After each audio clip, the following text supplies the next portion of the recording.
Hour of 10 o'clock has arrived. The Subcommittee on Water and Power will come to order. The Chair notices the presence of a quorum, which under Committee Rule 3E is 2 members. The Water and Power Subcommittee meets today to hear testimony on H.R. 1837, sponsored by Congressman Nunes and co-sponsored by Congressman McCarthy and Congressman Denham.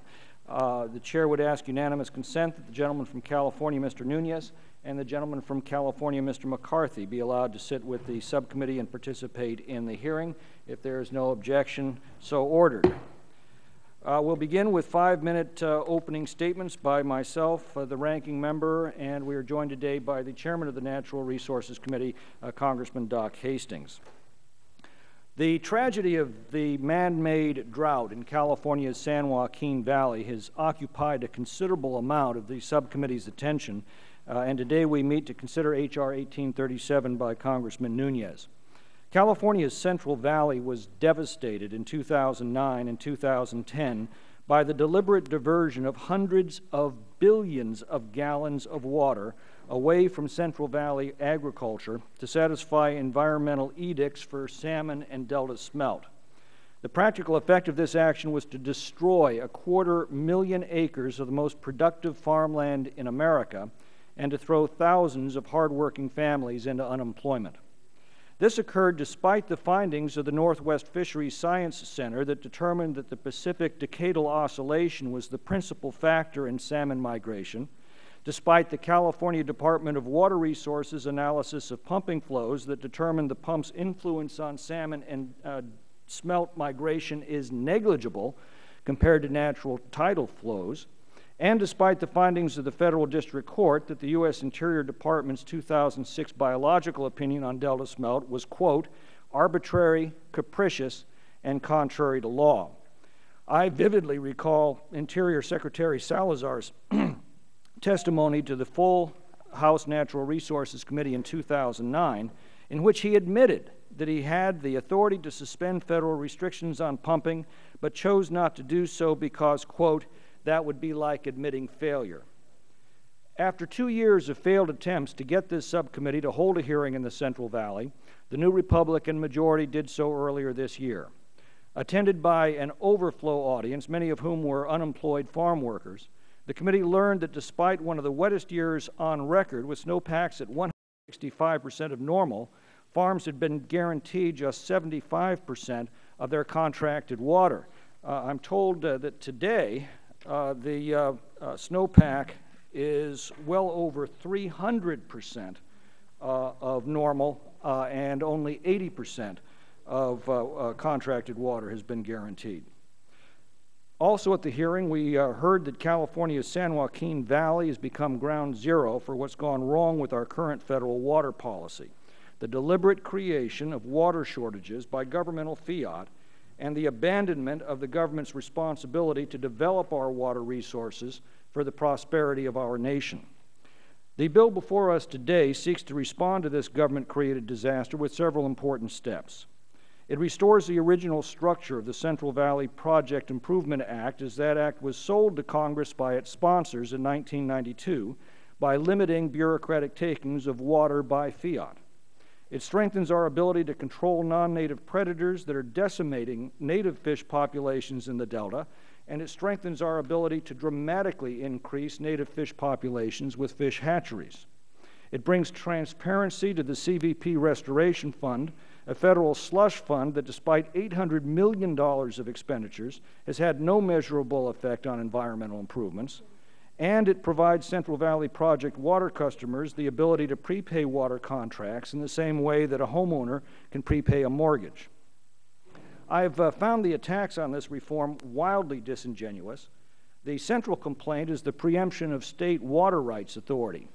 You know, it's funny, the left never complains when the federal government preempts states that are seeking relief from overly burdensome federal regulations, but it becomes selectively offended when the federal government preempts greens gone wild regulations, typical of states like California. But in either case, they ignore the long-established fact that when the federal government participates in a project, it takes supremacy over issues arising from that project. Like all movements, the impetus for stronger environmental protection of our air and water was firmly rooted in legitimate concerns to protect these vital resources. But like many movements, as it succeeded in its legitimate ends, it also attracted a self-interested constituency that is driven far past the borders of common sense and into the realms of political extremism and outright plunder. And I'm hopeful that we're now entering an era when common sense can be restored to our water policy. Protecting endangered species is a worthy goal, and worthy goals need to be pursued with common sense and sound science, not left-wing ideology and junk science. We need to ask whether the enormous wealth consumed by these policies has made any significant contribution to enhancing endangered populations, particularly compared to far more effective and less expensive alternatives, including predator control, increasing overall water supplies, and hatchery production. This bill does precisely that, and as such, it's the first step in bringing the policy pendulum back toward a sensible balance between environmental and human needs. And with that, I will yield back the balance of my time and recognize the ranking member, Ms. Napolitano. Thank you, Mr. Chair. H.R. 1837 claims to restore the flow of water to be leaguered communities in the world's most productive and highly valued agricultural region. And I'm introducing into the record a copy of California's agricultural production and gross cash income for the 3 drought years from 07 to 09. They went from 36.6 billion to 32.8 to 34.8 in those 3 drought years. When CVPIA was enacted in 1992, Bob Weiss, Vice President of the California Farm Bureau Federation, said that the CVP bill will cripple farmers in the nation's most productive agricultural region without solving California's basic water problem. Farmers, farm workers, and consumers will suffer because growers will be forced to idle land, lay off workers, and produce less food and fiber. This is in 92. 19 years later, the Delta water exports have increased, and agriculture revenues and production has increased. As I've pointed out, it's increased by billions of dollars. The environment and the fishing industry, which, by the way, closed last 3 years, has not fared as well. 1887 seeks to make sweeping and damaging changes to the CVPIA. It extends water contracts for a total period of 40 years and continue in perpetuity without completion of any environmental mitigation or consideration for climate change. It removes tiered water pricing that encourage water conservation and efficiency, diminishes the funds for restoration, totally eliminates the co-equal goal of protecting the environment and allowing for water deliveries. It repeals the San Joaquin Restoration Settlement Act, over 2 decades of litigation and legislation worked on by all and agreed on by all parties. This would create legal and water rights and certainty for all parties involved, and I think mostly our legal beagles would be greatly enhancing this. This bill also preempts state law and attempts to place the water demands of some of California's most junior water rights holders ahead of all other California interests. State rights are historic and fundamental principle of Western water rights. The usurping of states' rights set a bad precedent, and it will be a call to arms to all 49 other states and should not be taken lightly. This legislation also severely limits ongoing environmental protection efforts and deems that requirements of the Endangered Species Act are met at levels defined in 1994 Bay Delta Accord. We face a challenging ecosystem coupled with new scientific knowledge. In the early 1990s, home internet used through the dial-up service was also revolutionary. Technology has improved as the years have progressed. Deeming environmental protections adequate based on a once revolutionary but now scientifically out-of-date Bay Delta Accord is like asking internet users to go back to the days of dial-up instead of using the available high-speed service. The minority subcommittee members were afforded only 1 witness. Due to the severity of the possible state impacts from 1887, Secretary Leard filled our only slot. There are other stakeholders who are also impacted and did not get a chance to voice their opinion today. Submitted into the records will be letters from the California State Legislature signed by Senate Pro Tem, Assembly Chairs, Speaker of the House, Chairs of the Natural Resources, Water Parks, and Wildlife in opposition. And they quote, 1837 undermines judicial agreements, erodes longstanding water right principles, usurps California's sovereignty, and lays waste to any hope of progress in the Delta. Letters from dozen fishing industries in opposition. There are no strong enough words to describe the complete devastation this bill would bring to the Central Valley salmon runs and those who depend on them for their livelihoods, recreation, and food source. Letter from the Central Delta Water Agency, and in opposition, would transfer responsibility of complying with state river flow and quality protections above the Bay Delta Accord to a non-export project water right holder under the California law and are senior to the exporters. We must have a balanced approach in solving our California water problems using the best available science and integrating new technology and having everyone at the table. 1837 moves us in reverse and prevents the state and all those involved with the Bay Delta Conservation Program from moving forward. The act has nothing to do with reliability and everything to do with uncertainty, and it certainly does not create jobs. Thank you, Mr. Chair. Back. Without objection, the submittals of the ranking member will be entered into the record. The chair would also ask unanimous consent to enter into the record its letter to the ranking member of May 31st, 2011, citing the long-standing precedents on recognition of witnesses under both Republican and Democratic majorities. Without objection. Next, we are joined by the chairman of the House Natural Resources Committee, Congressman Doc Hastings of Washington. Thank you, Mr. Chairman, and thank you again for the courtesy of allowing me to be here, and thank you for having the hearing on H.R. 1837, which I think is a very important piece of legislation. Water and agriculture are the economic foundation of communities that I represent in central Washington. From the Yakima Valley to the Columbia Basin, water is a lifeblood. This is also very true in the Central Valley of California. Today's hearing is another step towards avoiding the man-made droughts specifically in the San Joaquin Valley. This hearing follows the Water and Power Subcommittee's recent field hearing in Fresno to investigate how regulation and litigation cause the man-made water shortages in the San Joaquin Valley. I had the opportunity to attend that field hearing to hear firsthand accounts of how water losses led to massive unemployment and community upheaval. I attended the field hearing not only because of my interest in resolving this particular issue, but also over my concern that if a man-made drought could happen in one of the most agriculturally productive regions of the world, then it could happen anywhere in our nation.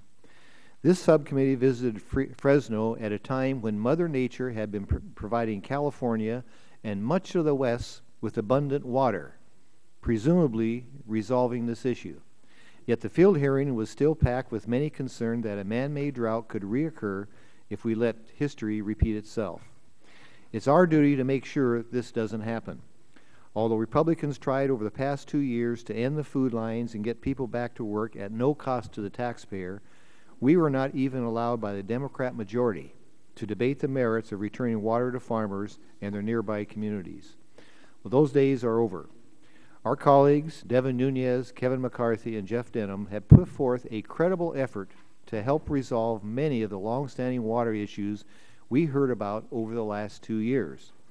They have deliberately listened to their constituents and stepped up to the plate to offer a solution to tackle many of the water problems facing California.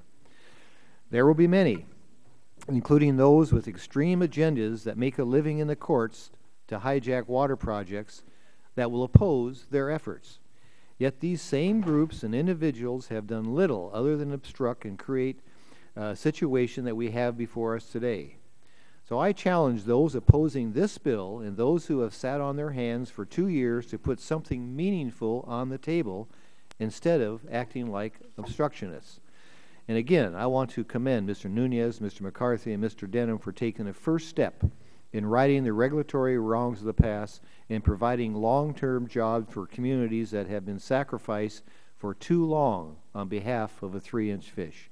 So I look forward to working with my colleagues on future consideration of this bill, and once again I thank the gentleman for his consideration of allowing me to make my statement, and I yield back my time.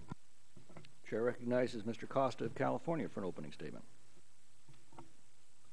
Thank you very much, Mr. Chairman, and Ranking Member Napolitano for holding today's hearing on H.R.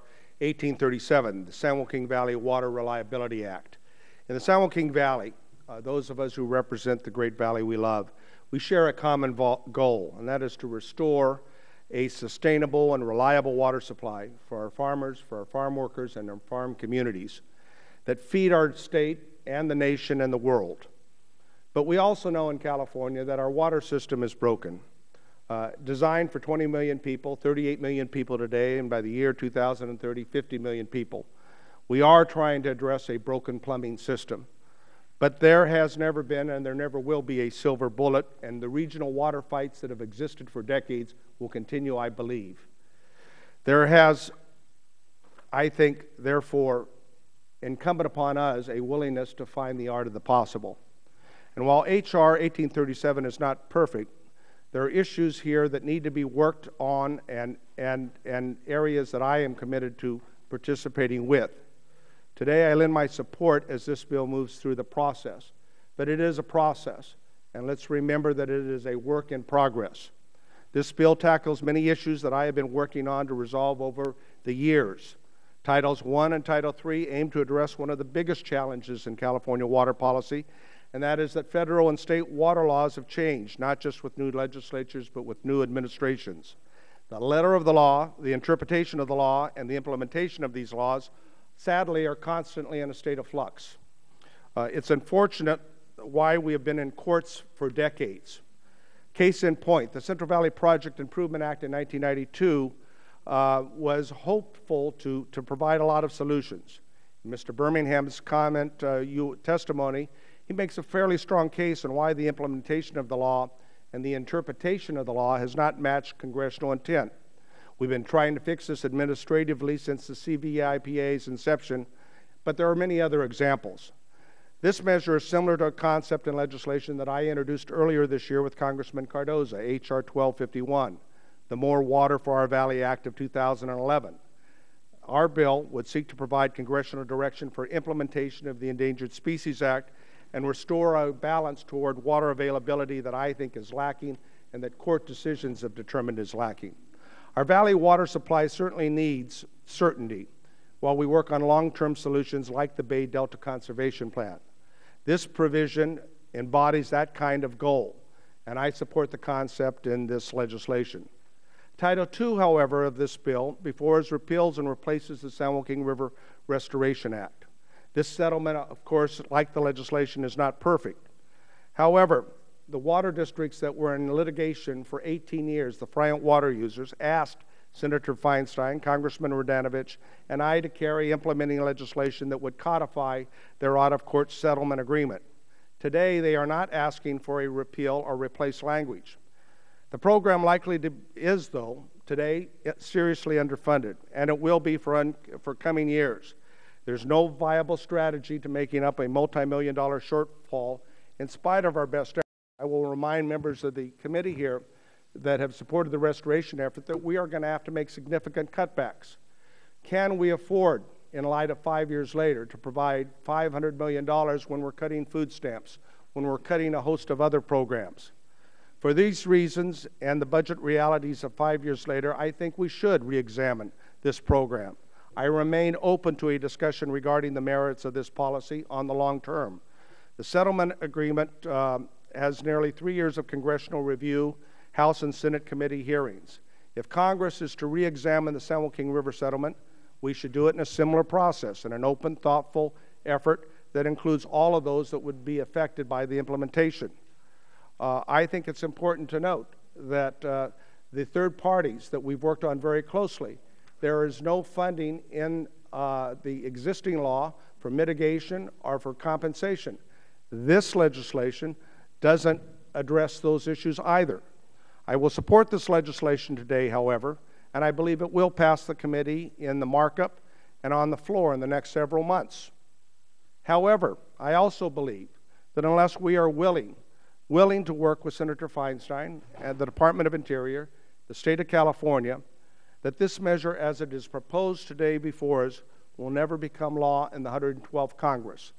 Therefore, I commend the authors and the co-sponsors of this bill. We have our work cut out for us, and I hope this is the beginning of that dialogue. Thank you, Mr. Chairman. Next, the chair recognizes the gentleman from California, Mr. Denham. Thank you, Mr. Chairman. Our great nation's economy continues to struggle. And the best opportunity that we have to put Americans back to work is utilizing our natural resources, whether that's oil in the Gulf or coal or timber. Putting Americans back to work should be our #1 priority. And in California's Central Valley, our natural resource is water. If we're going to put people back to work, we've got to get water flowing again. I would like to invite the President on his next trip to California to actually visit the Central Valley. Mr. Secretary Leard, I'd like to invite you as well. Because when you go to cities like Mendota, where you see 44% unemployment, the best way to put Americans back to work is again, our water situation and getting farming moving again. But you look at the people in the eyes as you work those food lines and talk to them and realize that you're putting Americans out of work. I think that the solution will be very, very clear. The legislation before us today is a plan to provide a reliable and sustainable water supply for the families, farmers, and communities throughout California. The water crisis in California has been a topic of discussion for decades. The problem is that there has been more talk than action. Today we're discussing a legislative plan that will provide the water necessary to drive a $30 billion economy of California, create jobs to lower the unacceptable high unemployment rate throughout the Central Valley, and continue to sustain the municipal needs of the urban residents of California. A large part of the water crisis facing California is the San Joaquin River Restoration Program. The legislation we're discussing today will repeal and replace the restoration program.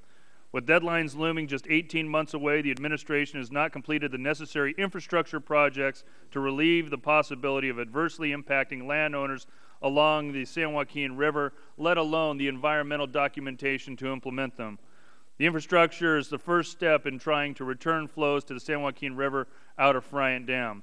However, the administration has made it clear that they are willing to push forward with the environmental agenda of putting salmon in the river at any cost, regardless of the damage it causes.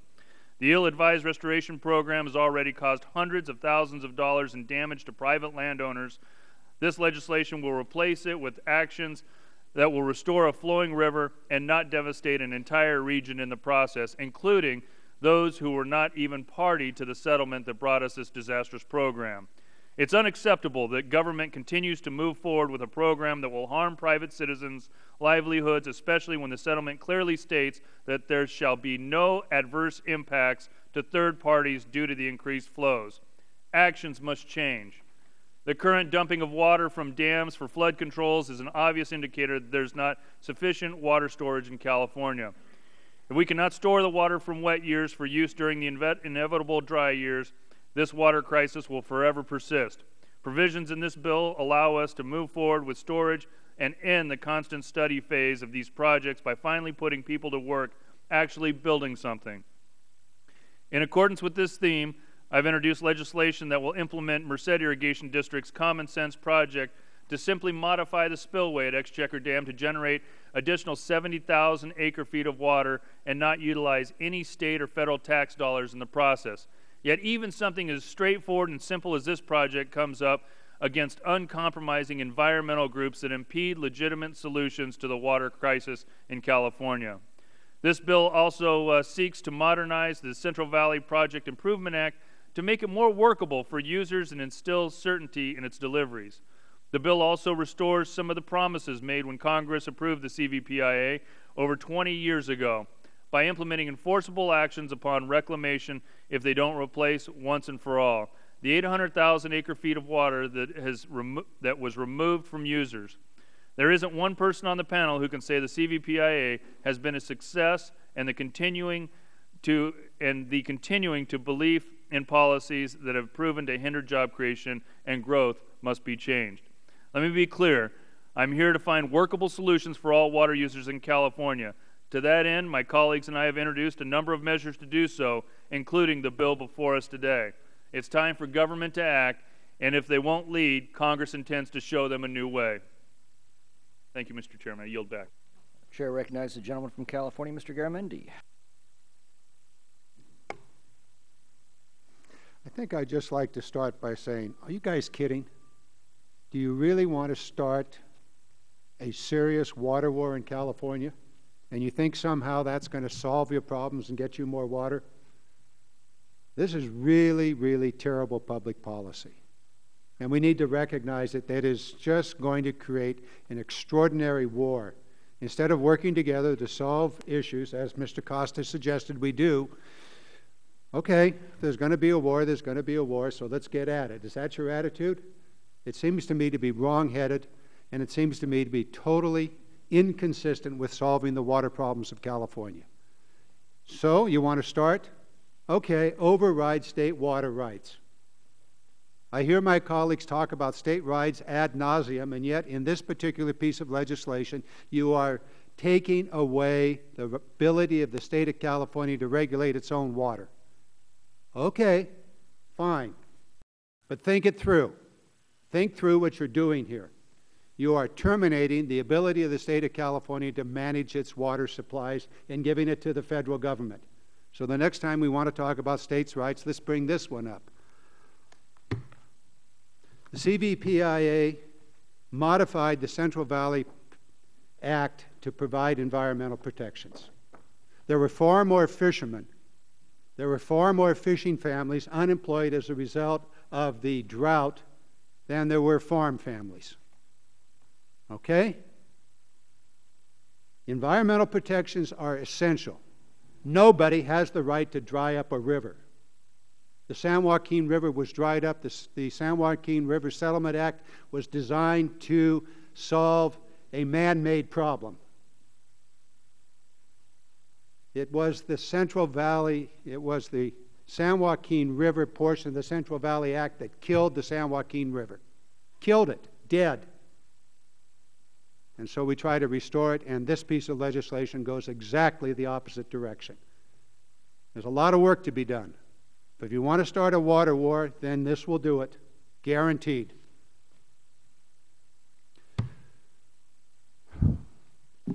The water projects in California, the Central Valley Project and the State Water Project, have to work together. This little piece of genius destroys the ability of those two organizations to work together. There is no way that can happen. They have to work together, yet you've got a law that makes it virtually impossible for them to work together. Brilliant. Okay, now we can fight between those two water projects, and there's been a long, long history of those two projects not working together, but the CVPIA set the stage for them to work together, in fact, mandated that they have to. Okay, I don't understand what you have in mind here. And finally, if we're going to solve the California water problems, we're all going to have to work together. Everybody's going to have to give something, and nobody's going to get it all. And this bill is designed to give it all to somebody, to the detriment of others. That's a great way to start a war. Okay, if we're going to have a war, then let's just do it. But I suggest it's not necessary. I've said before, and I've said many times, there are ways to make progress on solving the California water problems. But if you want to have an early strike of missiles with heavy armaments, then okay, we'll go have a war. But I suggest this is not the way to solve California water problems, and it's certainly not going to lead anytime soon, like in the next 50 years, to more water for the Central Valley. It will not do it. I'll let it go at that. I'm sure there's going to be more to be said later. Chair recognizes Mr. Nunez. Thank you, Mr. Chairman. I just want to say that after 4 years of neglect by the Democratic majority, I really do appreciate Chairman McClintock and Chairman Hastings for finally taking this issue up. We tried numerous times over the last few years to bring jobs and vitality back to the Valley. Every attempt that we made together to offer legislation was blocked by the Democratic leaders over the past few years. It's almost like they preferred poverty over prosperity, and they pick environmental activists over farm workers. The message that was sent to the San Joaquin Valley's communities was that they don't care about the suffering, they don't care about the unemployment. This year we've been given a short reprieve by Mother Nature. This is only temporary, and we have time to enact, I think, meaningful policy changes. Everyone that has the real interest at heart of securing water reliability to the region of the San Joaquin Valley between basically Modesto and Bakersfield knows that the pumps have to run, that the Central Valley Improvement Act needs to be reformed and needs to be held accountable, and that the San Joaquin River boondoggle needs to be replaced. With passage of CVPIA in 1992 and the signing of the Bay Delta Accord in 1994, the San Joaquin Valley was at the time asked to give up water, but they were promised that it was going to be the last time. They were going to give this water for environmental purposes. In fact, these agreements were praised by the chairman of this committee, by the Interior Secretary at the time, and including the warmonger, or I guess you're accusing me of being a warmonger, Mr. Garamendi, I'm not sure, but you... It's your bill, sir. I will later, but you agreed to this agreement, and that's what this bill does, is it takes us back to the agreements that were made by the politicians at the time and the policymakers. Senator Feinstein went on to promise that she would oppose any water releases from Friant, but ignoring her promise, she went on to lead the charge to enact a horrible plan that spends $21 million per salmon if the salmon even come back. And this was a quote from Senator Feinstein in 1994, where she said that she would not support such an effort, but she did. During the river settlement debate, Senator Feinstein once again promised farmers that they would get their water back and there would be no lasting impacts. This is not the case. Farms are being damaged from high water flows. I have a photo that I want to bring up of a farmer from Mendota who has now seen his farm be inundated. This was actually in the Fresno Bee around a couple weeks ago. You can see the water seeping into the water table. It says it's going to destroy his trees. Another farmer, Jim Nickel, who I don't know, but he contacted us and said that he had to spend $250,000 to input a drainage system. To date, the Bureau of Reclamation has refused to reimburse Mr. Nickel for his costs. Clearly, there have been promises made, but none have been kept. That pattern of deceit ends today with this legislation. With that said, I'd like to provide members of this panel a dose of reality by addressing the genesis of the water problems in California. And it all surrounds a little fish called the Delta smelt, a 3-inch bait fish. Despite the fact that smelt populations are in abundance all over the United States, you can see by this graph here where there's smelt everywhere, essentially in the U.S. Most places they're used as bait fish. In fact, they're in such abundance. I had a friend that went to Chicago and went to this pub here, where you can see that in Chicago they actually serve smelt on the menu. So there you have Miller's Pub in Chicago. They have smelt fries, and I think their smelt fries is $8.95. There it is. And you can see the smelt. You can go have one. So some places you can eat them. So what's the difference between these smelt? Well, you have some smelt that are for eating, and the smelt in California, though, are for saving. And so all of this fight, all of the war, really comes down to these fish. And I would just hope that now with people with common sense in the Congress, that we would hold the politicians that made the commitments in the early 90s to their word. And I yield back, Mr. Chairman. Does the gentleman from Arizona care to weigh in on this matter?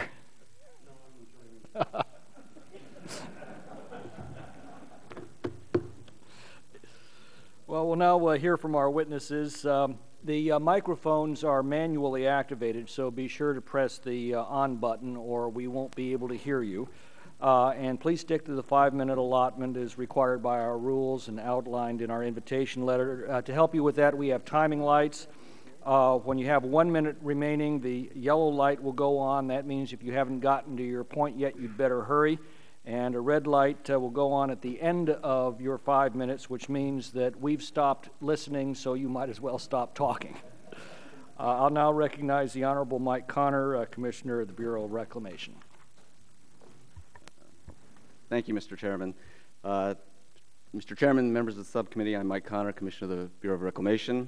I've submitted a written statement for the record, which I will summarize quickly. For the reasons set forth in my statement, the Department of the Interior opposes H.R. 1837. And I guess rather than recite or summarize my testimony, I guess I want to address 3 points made in the opening comments because I think they warrant some response. Mr. Chairman, I fundamentally 100% agree with your notion that sound science should guide our decisions. But I think that's what we've been doing in carrying out our programs in the Bay Delta. We have opened up the biological opinions, the basis for a lot of the decision these days, to independent science reviews. Rather than finding that they are junk science, the National Academy of Science has overall held that restrictions on pumps are scientifically justified. They have certainly questioned some of the measures put in place, and we are engaging in a rigorous science program to review those measures and see if there isn't a better way to accomplish the overall goals of protecting the endangered species. I'd say the district court has similarly found that the restrictions are justified, but have also questioned some of the specific actions, and we are responding to that now. Second matter, with respect to the CVP contract allocations, you referenced that the CVP contractor is only receiving 80% of their allocated supply. I would simply note that the vast majority of CVP contractors in the agricultural sector and the M&I sector are receiving 100% of their contracted allocations. It's the water service contractors south of the Delta that are receiving 80% of their allocation this year. And finally, one of the comments made with respect to implementation of the San Joaquin River Restoration Program seems to, there was an indication that the administration has clearly signaled that we are moving forward headlong to the established schedule despite whatever is happening on the grounds. I think that's a broad summary of the statement. I would just say for the record, we are very interested in looking at the schedule, discussing it with the settling parties, and ensuring that implementation of this settlement is as successful as possible and addresses the necessary issues, the channel restoration actions, monitoring of the interim flows before we look at the reintroduction. We have a reintroduction schedule. We want to adhere to that as closely as possible, but we are recognizing the realities on the ground. And quite frankly, we have a settlement that was established in 2006, and we had legislation enacted in 2009. That in and of itself tells you that it probably warrants looking at the schedule to make sure it makes sense from a practical standpoint. With that, I'll quickly summarize the general concept of our testimony. The Department strongly supports the co-equal goals of providing a more reliable water supply for California and protecting, restoring, and enhancing the overall quality of the Bay Delta environment. These goals are enshrined in California law as a result of bipartisan legislation enacted in 2009. The goals are also the foundation for the administration's 2009 Interim Federal Action Plan for the Bay Delta. In our judgment, many of the provisions of H.R. 1837 will hinder restoration of the Bay Delta environment, inappropriately preempt California's efforts to develop a comprehensive set of solutions to its water and environmental problems, and ignore the use of science in evaluating and responding to the environmental collapse of the Bay Delta ecosystem. Moreover, notwithstanding the specific goal of increasing water supply reliability, several aspects to the bill would be problematic to implement, conflict with existing legal obligations or policy, and create significant uncertainty for reclamation and water user community in general. Also, the bill appears to reject the longstanding principle that the beneficiary should pay for the cost of developing water supplies and mitigating the impacts of such development. Shifting these costs to the American taxpayer, particularly in this era of limited budgets, is not an appropriate change in federal water policy. Finally, H.R. 1837 conflicts with the Collaborative Bay Delta Conservation Plan, or BDCP, an effort underway since 2006 to achieve the co-equal goals. With that, you have my specific concerns related to Title I, concerns about the impact of repeal of the Salmon River Restoration Act, and I'll leave it there and make myself available for questions at the appropriate time. Thank you very much. The chair now recognizes the Honorable John Leard, California Secretary for Natural Resources, to testify. Thank you very much, Mr. Chairman. I am John Leard, the California Secretary of Natural Resources. I appreciate the opportunity to testify here today. I've submitted more detailed comments for the record than I'm able to offer right now. And I appreciate Mr. Denham's invitation. My brother lives in his district. I come there regularly, so I look forward to accepting the invitation and visiting the people that you mentioned. The centerpiece of H.R. 1837, about which you're having the hearing today, would be to enshrine into law the 1994 water agreement that created the CalFed process. Many things have changed since 1994 on water issues in California. The fishery populations in the Sacramento-San Joaquin Delta crashed earlier in the last decade. The full impact of seismic activity on possible water service interruption has been better understood, and the impacts of climate change in water delivery and habitat restoration have more clearly come into view. The bottom line is that virtually all parties agree that the current delta is unsustainable over time, a view that was not universally shared in 1994, and has set the table for a series of new agreements over California's water future. For the state of California, the biggest difference was the carefully wrought bipartisan compromise passed by the California legislature in 2009. Strongly supported by both parties, this compromise provided statutory authority to proceed with the Bay Delta Conservation Plan, which will achieve the dual go-equal goals of water supply reliability and ecosystem restoration through the use of sound science. These goals were added to California law as part of this agreement. The Bay Delta Conservation Plan is the best hope water users have of constructing a facility in the Sacramento-San Joaquin River Delta to transport water to the state and federal water pumps. The bipartisan package also contained water conservation goals, established various Delta governance agencies, and authorized a bond act which will provide additional storage capacity, which is now set for the November 2012 ballot. H.R. 1837 could threaten different parts of this delicately balanced package. A letter from the leadership of the California State Legislature, which was entered into the record earlier in the hearing, has been submitted to the subcommittee, and it echoes this concern. As a state, we want to resolve long-term water issues in a manner consistent with the bipartisan compromise. We want to determine water reliability, restore delta habitat, and guarantee that the agricultural and fishing economies of California both thrive. And we stand ready to work with any party that wishes to further these goals. That is why the new state administration has kick-started the water decision-making process in a participatory, transparent manner that is designed to keep this matter out of court and work to meet the needs of as many of the involved parties as possible. H.R. 1837 would also overturn a century-old precedent in water law that Congress ought not to preempt the right of states to manage their own water under state water rights law. If this bill passes, no state will be safe from congressional interference in their water rights laws. Another consequence would likely be the immediate opposition of states to continued federal involvement in water development, since it would come with the danger of overturning state water rights law. This bill would also overturn the San Joaquin River Restoration Act, an act that it resolved an extremely divisive controversy in a way that was supported by all sides. By overturning the act, 1837 would almost certainly send that controversy back to court, where the consequences of litigation would be unknown and the ability to resolve long-standing issues, including meeting the co-equal goals, would be substantially delayed.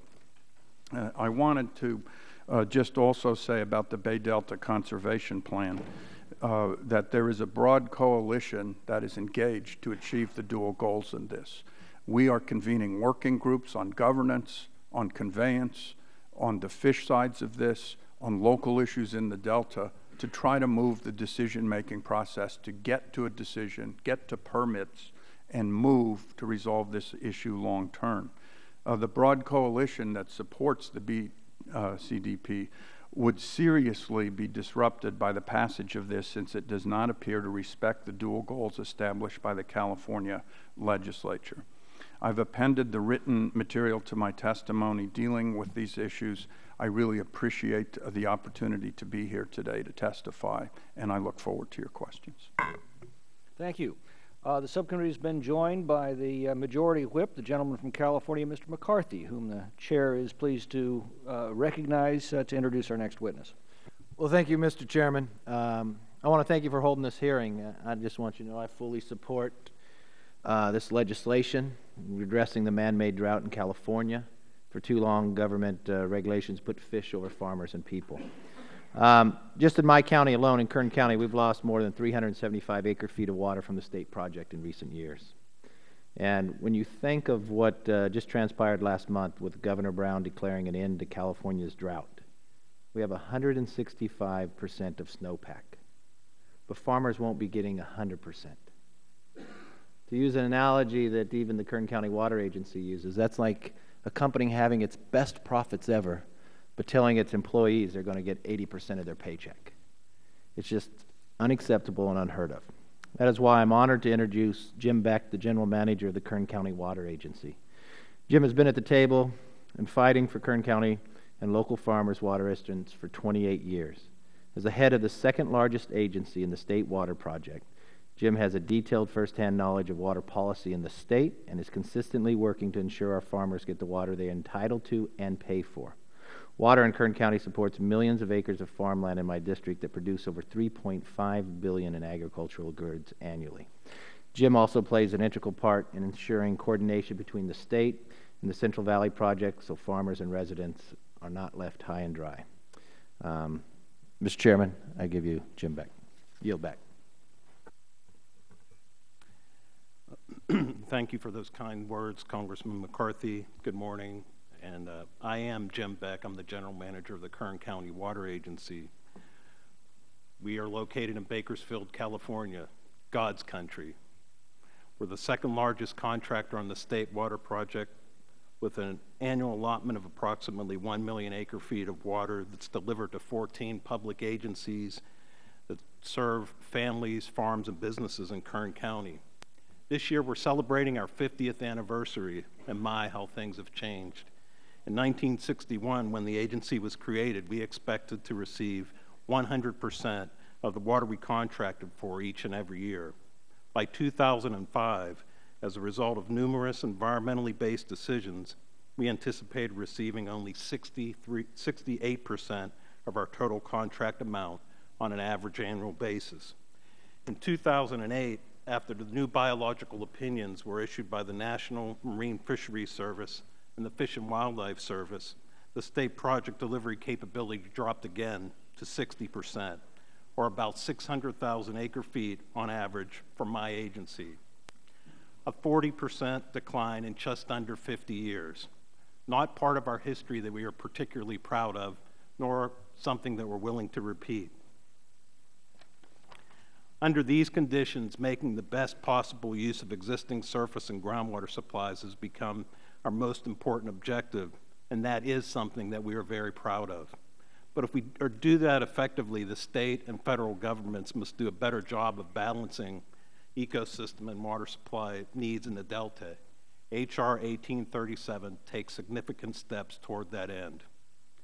Title I of the Act makes reforms to the Central Valley Project Improvement Act. And while we're not CVP contractors, I will address specific sections of that title that will benefit Kern County. We support Section 102, which modifies the definition of anadromous fish. The original definition included striped bass and American shad. Both species are non-native invasive species, and in the case of striped bass, are known to prey on the Delta's protected salmon species and the Delta smelt. Changing this definition clarifies that actions taken by the federal agencies under CVPIA should not include protecting these invasive species at the expense of endangered native species. We also support Section 103 of the bill that provides a 40-year contract period for long-term water service and repayment contracts because it would significantly improve the certainty that our partners, the CVP water districts, can fund their share of a $12 billion facility that is to be built under the Bay Delta Conservation Plan and is vital to our county's future. Paragraph 108A would require the Department of Commerce and the Department of the Interior to issue biological opinions for the state water project and the CVP that are no more restrictive than the operations required under the Bay Delta Accord.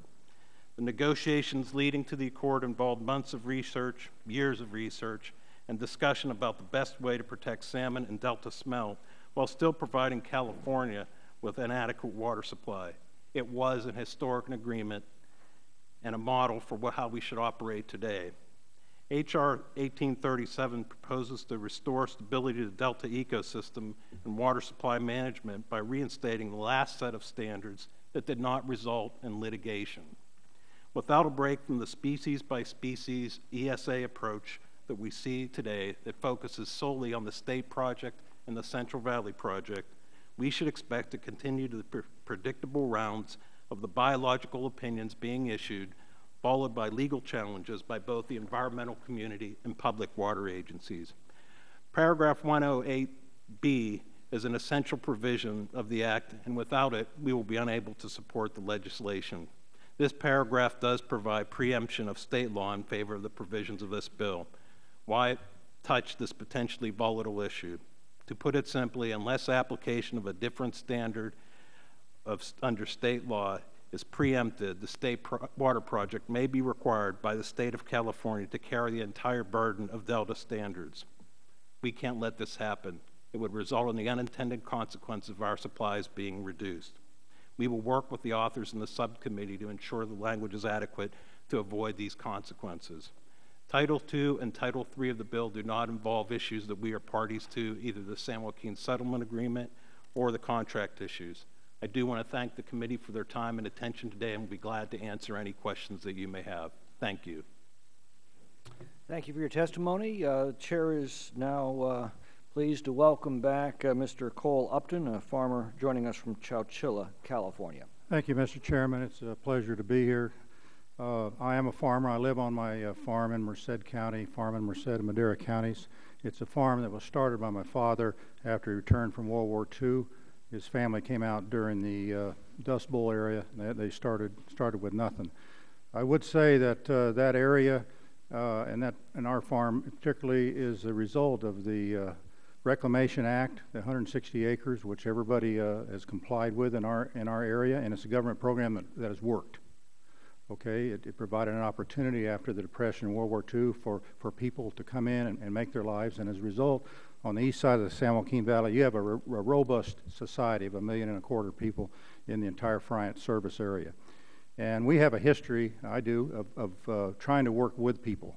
That's why I spent 2 years in negotiating the San Joaquin River settlement. And when I hear that they say farmers need to be punished, I would remind them that I spent 2 years listening to my friend Mr. Candy across the table. And if that isn't punishment, then I don't know what is. But anyway, the situation with the San Joaquin River settlement started in 1988 when the environmentalists sued the federal government and the Friant water users over their contracts. And it sort of stumbled along for quite a while until the 7th amended complaint when they hit pay dirt by alleging that it was California Fish and Game Code was violated in that a fishery needs to be in good condition every dam. The environmental community agreed, and Judge Carlton agreed that the solution to that was a self-sustaining salmon fishery. Now that requires the most water and it has the most detrimental effect on the users. Well, after appeals and negotiations, the legal folderol that we're all familiar with, Judge Carlton was getting ready to rule. Just prior to that, Senator Feinstein and Congressman George Radonovich intervened and asked the parties if they would try once more to come to a settlement. And the parties were the federal government, the Friant folks, and the Environmental Coalition led by NRDC. But there were two conditions. The first condition was there had to be a reasonable good faith attempt to restore the self-sustaining salmon fishery. Number two was the mitigation of some or all of the losses to the Friant service area. And I think we succeeded in getting that together. And at that point, then we moved out to what's called the so-called third parties, like the state of California, exchange contractors, Mr. Birmingham, et cetera. And the idea was no harm, no foul to those folks. For instance, on the recirculation, which was the major part of getting our water back, we could not step ahead of Mr. Beck or Mr. Birmingham as far as priority in the Delta. So it languished in Congress for 3 years because of the PAYGO situation, and it's important to remember that. At the end of the 3 years, then it passed. Mr. Obama signed it. But during that intervening 3 years, some in the environmental community filed their Delta lawsuits. And one of the effects of that was to put a real problem in recirculating our water. Despite the best efforts of Mr. Connor and his people in California, like Mr. Glazer and Mr. Jackson, we're having great difficulty, if at all, we're going to be able to recirculate that water. Therefore, one of the two goals is in real jeopardy. And I think Friant and our districts have done everything over and above what we were required to do. Number one, we've given up water. Number two, every district redid their financing to bring up the money to help fund this program. In the district of which I farm, Chowchilla, we just floated a bond for $18 million to do this. So I think the folks on the farming side has done that. So it's a little bit frustrating to guys like us when they talk about these agreements and only one side agrees with it. I mean, it's like the Munich agreement. That was a good agreement, but not everybody agreed with it, or not everybody complied with it. That's the same thing that we're looking at here.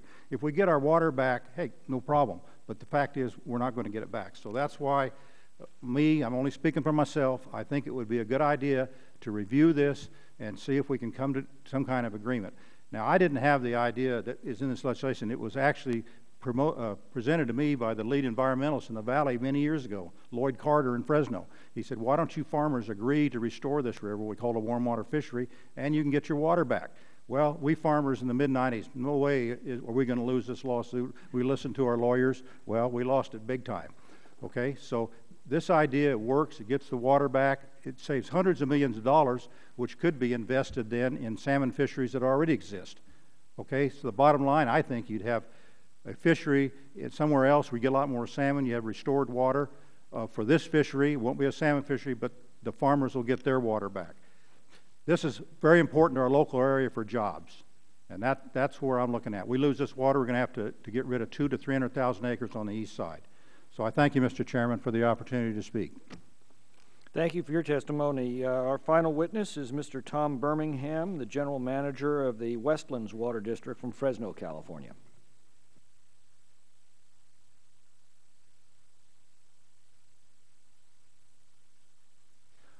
In prior appearances before the subcommittee, I've testified about the chronic water supply shortages caused by the Central Valley Project Improvement Act and the Endangered Species Act.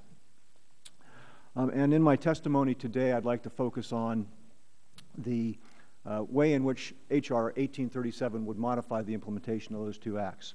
But before summarizing my testimony, like the Commissioner, I'd like to address some of the comments that were made by members of the subcommittee in their opening remarks. First, I can't disagree with Mr. Garamendi in terms of his comments regarding preemption of state water law. There is a long history of this government, of the federal government, not preempting state water law. But I guess I wonder, where were the concerns in 1993 and 1994 when Deputy Secretary of the Interior John Garamendi was implementing the Central Valley Project Improvement Act, and we were saying, wait a minute, you can't do this in a manner consistent with state water law, and he said, doesn't make any difference, Congress mandated that we do it. Where were the concerns from the state of California when this Congress preempted state water law in the application of that law to the Trinity River Division in Section 3406B23 of the Central Valley Project Improvement Act? State law no longer applies to the operation of that division of the Central Valley Project because this Congress has mandated how that law will be implemented. State water law applies to the operation of a reclamation project to the extent that it doesn't conflict with clear congressional direction.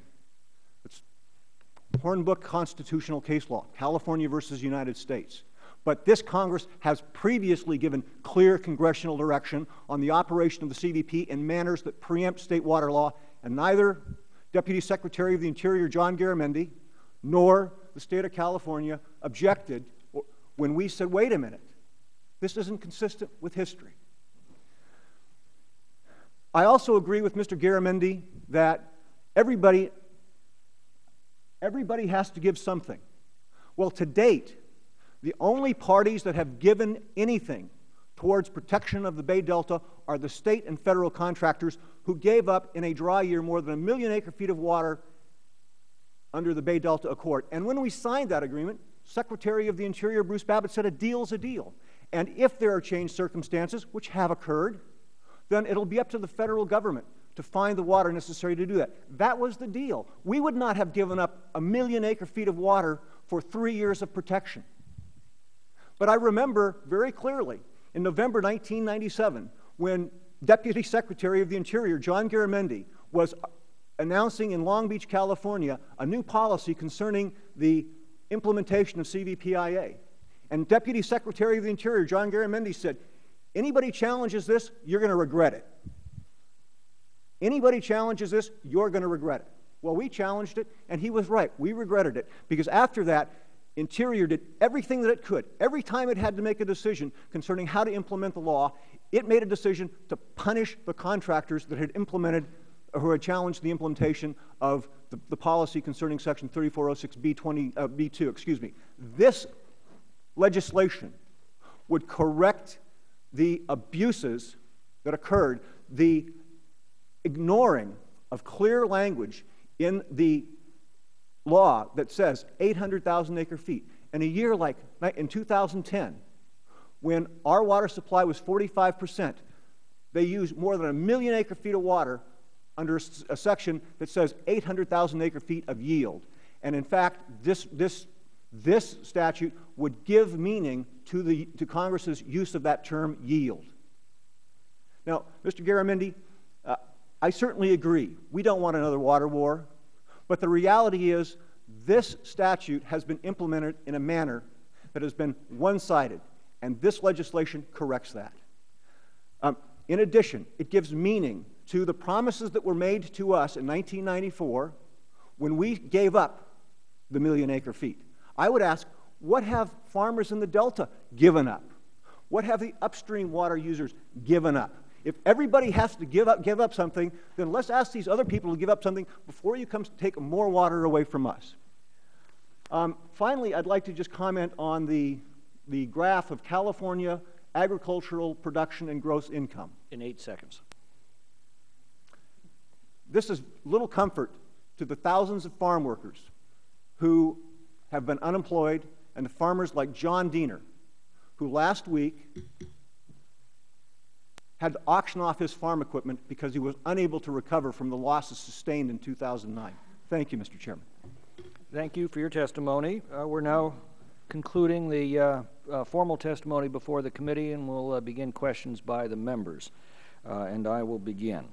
Mr. Birmingham, reference was made to water wars, and you're starting them again. I've visited the fields in the Central Valley that have been utterly decimated by these policies. It appears to me that a war continues to be waged against the farm workers and farmers of the Central Valley. What's your opinion? There isn't any question, Mr. Chairman, that the water wars have continued. There has been a new lawsuit filed in the United States District Court virtually every single year since 1993, when Interior began to implement the Central Valley Project Improvement Act. In 1994, we signed the accord. It was hailed as the end of the water wars. Yet 3 years later, we were back in court. And again, virtually every single year, there's been a new lawsuit that's been filed. Would this legislation stop that kind of endless litigation? Indeed, it would. This legislation provides clear congressional direction that I might add U.S. District Court Judge Oliver Wanger has been asking for. It says, this is the way you're going to implement the Endangered Species Act as it applies to the operation of the Central Valley Project and the State Water Project, and here's what you must do to comply with the original intent of Congress as it relates to the Central Valley Project Improvement Act. So this Act. measure would actually conclude those water wars that have been so devastating to the economy of the Central Valley? Yes, it would. It's obviously clear that the state of California overall is in desperate need of more water storage. Our water system was built for a population of 22 million. We now have 37 million. How would this bill improve the prospect of building more storage? At the field hearing in Fresno, Commissioner Connor correctly said, until we solve the conveyance problem, new storage doesn't make an awful lot of sense. This legislation, not through the construction of new facilities, but this legislation would go a long ways towards correcting the conveyance problem and would facilitate, make more cost-effective storage projects that have been proposed, both surface storage projects and groundwater storage projects. This legislation requires the Secretary of Commerce to include hatchery fish populations in making ESA determinations. How will this help in the Central Valley and the State Water Project operations? Well, Mr. Chairman, under the Endangered Species Act as it exists today, the Department of Commerce is required to consider hatchery spawned fish and making some of the determinations that it makes under the Endangered Species Act. This act would provide that the Secretary has to consider hatchery spawned fish for all determinations. That would significantly reduce the need to limit the operation of projects, whether it's the CVP, SWP, or any other project, for the protection of salmon, because it would enable the Secretary to consider hatchery spawned fish when the Secretary is making a determination as to whether or not the operation of those projects is likely to cause jeopardy. Well, no, we're told that hatchery fish are much different than fish born in the wild. Do you agree? I'm not qualified to answer that question, Mr. Chairman, but there are a lot of biologists who have said it's impossible to determine the difference genetically between a hatchery spawned fish and a naturally spawned fish. We've had a number of experts testify exactly to that point before this committee, that there is no genetic difference, and in fact the difference between a hatchery fish and a fish born in the wild is the difference between a baby born in a hospital and a baby born at home. We're told by the opponents of the bill that the endangered species protection, basically the war that's been waged against the Central Valley, has actually been a quote, successful and effective blend of federal and state regulation. Who's it been successful and effective for? There are lots of comments that are made that I'm incapable of understanding. By any measure of success, the Central Valley Project Improvement Act and the implementation of the Endangered Species Act have been an abject failure as it relates to any indicia of success or failure. If you want to talk about fish abundance, if you want to talk about water supply reliability, the flexibility of the operation of the CVP, all of these things were goals of the Central Valley Project Improvement Act, but none of them have come to fruition. Instead, things have gotten worse. And what has happened over the course of the last, well, I mean, it's been 20 years since we enacted CVPIA, or excuse me, since you enacted CVPIA, and what we're hearing from the opponents of this legislation is we want to keep doing things exactly the way we've done them for the last 20 years. Well, the way we've done them for the last 20 years, the way we've done things for the last 20 years has failed. It has failed. Okay. Thank you very much. My time has expired. The chair recognizes the ranking member, Ms. Napolitano. Thank you, Mr. Chair. And I start off with Commissioner Connor and Secretary Leard. What would be the effect of this legislation in the future of the Bay Delta Conservation Plan? And what is the state of California's position regarding Section 108B and Section 202 preemption of state law in this bill? Well, I think the effect on the BDCP would be to, first of all, undermine the collaborative and cooperative efforts that exist as part of that process. I think also I'm concerned that if this legislation went through, that there would be it would certainly change the dynamics with respect to water supply and assuredness for certain water contractors, and I understand the desire and the need for that. That's certainly one of our goals, is to increase water supply reliability. I do fear that there are broader objectives of the overall BDCP, which is to also recognize that the status quo with respect to the current infrastructure that we have may not be the best way to go in light of future challenges such as seismic risk that exists to the current infrastructure, the impacts of climate change, whether it be changes in water in the form of snowpack and its ultimate runoff, or sea level rise. And there are a lot of other reasons that we are pursuing a BDCP, and also fundamentally the goal of habitat restoration and overall addressing the environmental issues are highly at risk with this legislation. Secretary Leard, as briefly as possible. Thank you. I spoke to the BDCP in my testimony, but basically it's a larger process that involves people from all over the state and tries to resolve salinity issues into the bay tries to protect the rights of farmers in the Delta and in the Sacramento Valley as well. It deals with urban users and their use in Southern California and in the Silicon Valley. And the question is can we delicately balance all the interests to get to a solution? And knocking one group ahead in that makes it harder in the delicate balance to negotiate a solution. On the preemption of state law, we strongly oppose the preemption of state law. The court case that held this was a conservative series of justices providing for the state in protecting its law. And there's certain laws that aren't preempted, and it will cause some chaos and, and lessen the trust that we need to try to make a decision right now on this issue. Mr. Secretary, if the CVP and the State Water Project are prohibited from contributing to the recovery of the endangered species, what would be the impacts on other water users? More specifically, the senior water rights holders in Sacramento Valley and the contractors, notwithstanding their rights, are more senior to CVP and SWP contractors.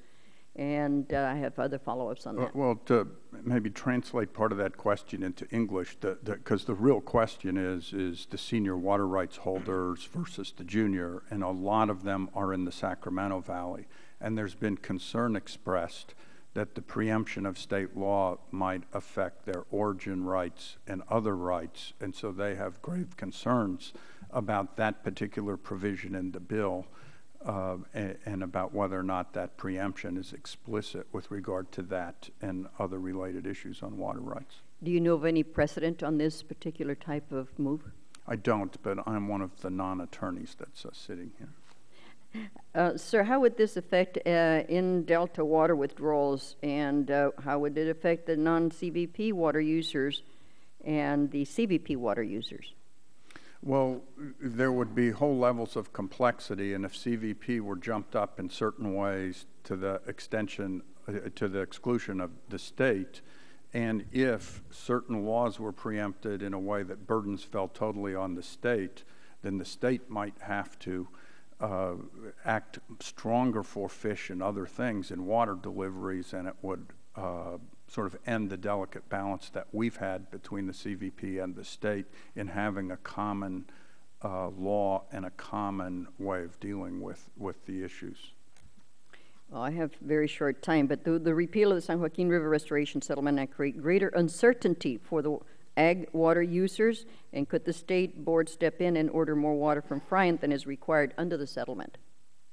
That is a possibility, because it appears that Porter Cologne is not preempted by this, and that flows would still be within the regulatory authority of the state board, and it would put more of an emphasis for them to act where other laws were preempted or gone away. So there might be a more likelihood that the state board would get involved.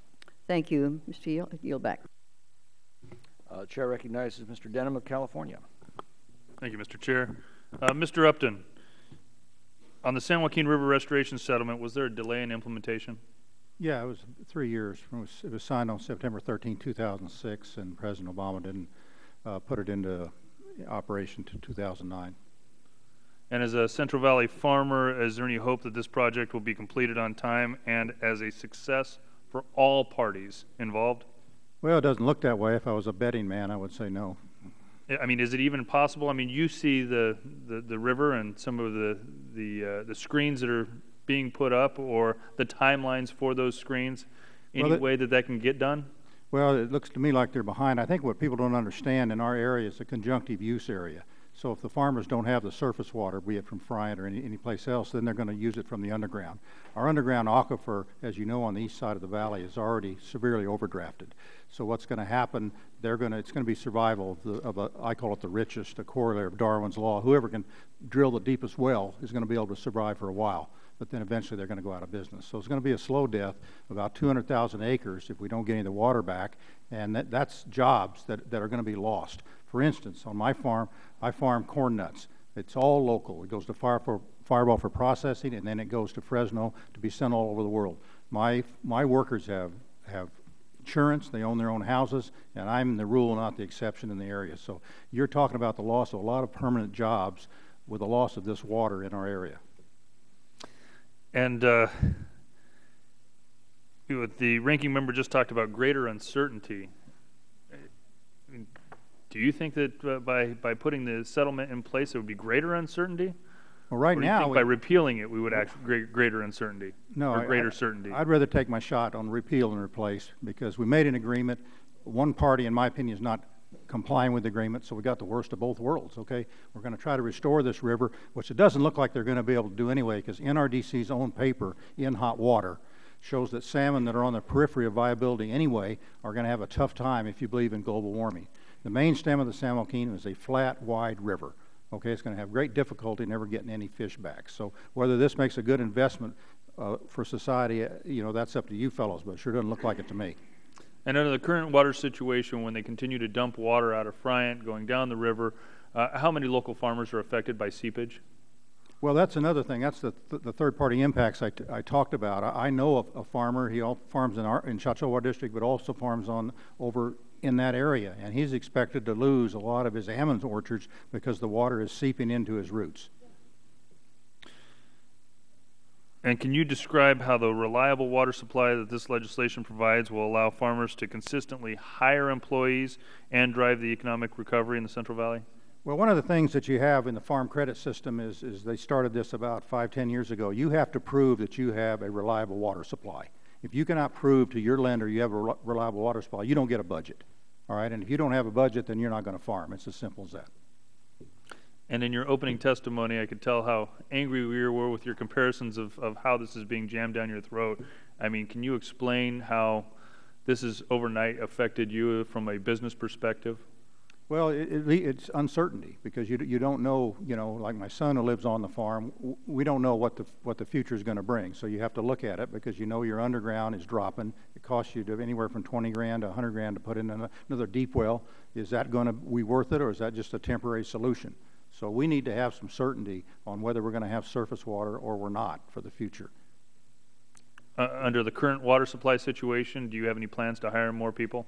No, I haven't hired any people in a number of years, and it goes to the ranking member's comment on this graph. What it doesn't take into account is the increased production that farmers have done in the Central Valley, the increased cost we've got for our products. So you would have to put that on a level to make some sense out of that, because that's really is not reflected in that graph. Thank you, Mr. Upton. Mr. Chair, I yield back. Chair recognizes the gentleman from Arizona, Mr. Grijalva. Thank you very much, Mr. Chairman. Section 108B, of the legislation that preempts California law and deals with the Endangered Species Act as well. I have some concerns about what the effect of this preemption would have, not just particular to the legislation in California as we're speaking, but to the entire West.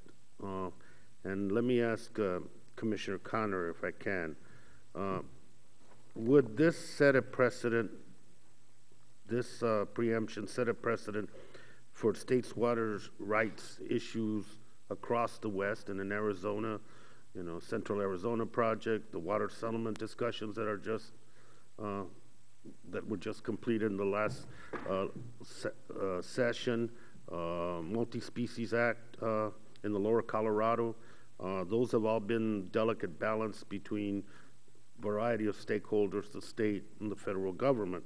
My concern is what does it mean for not only my home state of Arizona, but for water rights issues across the West? The preemption at this point. Yes, thank you, Congressman. I think it does set a precedent. I think the scope and magnitude of the preemption provisions in this bill would be of significant concern. They're not targeted. They basically go at the core of California's structure now for dealing with its water issues as envisioned in the 2009 legislation and prior pieces of legislation. So it basically, as Secretary Leard had indicated earlier, prioritizes the project water users, calls into question the rights or the certainty that exists with other non-project state-based water rights holders. And in doing so, I guess in theory opens up the door for that to be done in other states, which I'm sure would be a very strong concern to other Western states, given the history of deference to state law. And the very painful process of reaching settlement agreements on a lot of these water rights issues that have, at least in Arizona, one was around for 5 decades until we reached a settlement, and that's a concern that you open the Pandora's box and you don't know exactly where, that it's not just going to affect the one area we're talking about, that the implications could be a precedent across the West. And let me ask just the panel for a very brief response. If Congress is willing to preempt state law for this particular issue on the same theme, what would prevent that preemption on a variety of other controversial issues? Briefly. Very briefly. We're dealing with a very unique circumstance here. This is a project, a federal project, that is operated in conjunction with a state project under an agreement between the state of California and the federal government, approved by Congress in 1986 and approved by the state of California. And what this legislation says is that because of I joint understand operation, that. My point in the precedent, if I may, is that that same delicacy and that same cooperation exists in other parts of the West. It's not particular to this one. I mean, the template is elsewhere, you know. I am not aware of anywhere else in the West where there is a state project of this magnitude that is operated in coordination with a federal project. And if there are others, then I'm not aware of them. Thank you. I'd like to add to that. I'm not an attorney. I'm a water guy, and I'm here to advise this committee on the potential impacts of the legislation. But I'll use the flip side of this. The San Joaquin River Settlement Agreement was enacted without consideration of how that might be interpreted by the state of California. No assurances were given in that legislation of how we might be treated as a state project. That leaves us exposed to significant potential water loss because it wasn't done. This is a very unique situation that merits specific attention, and other areas of the nation should be given the same consideration if that's the feeling of this committee. But it is an issue we feel needs to be addressed. Do you think it needs to be tailored in a binding way more to a specific area as opposed to a potential? Yes, certainly my opinion is that you look at the unique nature of the issues that you're addressing when preemption is considered. It is a very significant issue. I recognize that, but there appears to be a situation where this would be appropriate. Yield back, Mr. Chairman. Thank you. Mr. Nunez. Thank you, Mr. Chairman. I do want to go back and revisit this the discussion about water wars, and it was mentioned by a few of the folks here. Really, there's nothing about water wars, because there is no war. There was only surrender on behalf of San Joaquin Valley residents. The farmers surrendered in 1992. The farmers surrendered in 1994. The farmers surrendered with the San Joaquin River settlement. And so, really, you only have a war from one side. And that's from the radical environmental groups that are massacring the people that live in our communities. Complete annihilation, where we have pockets of unemployment that at some point reaches 50% in some communities. It's basically 20% throughout the whole San Joaquin Valley. It's the highest unemployed region in the country. And Mr. Connor, I found it interesting that you didn't want to go and read your testimony, because in your testimony I found it fascinating that the Obama administration is concerned about the smelt ultimately going down the food chain and impacting killer whales. Is it really the position of the Obama administration that farmers and farm workers in the San Joaquin Valley with the highest unemployment rate in the country are responsible for killer whales?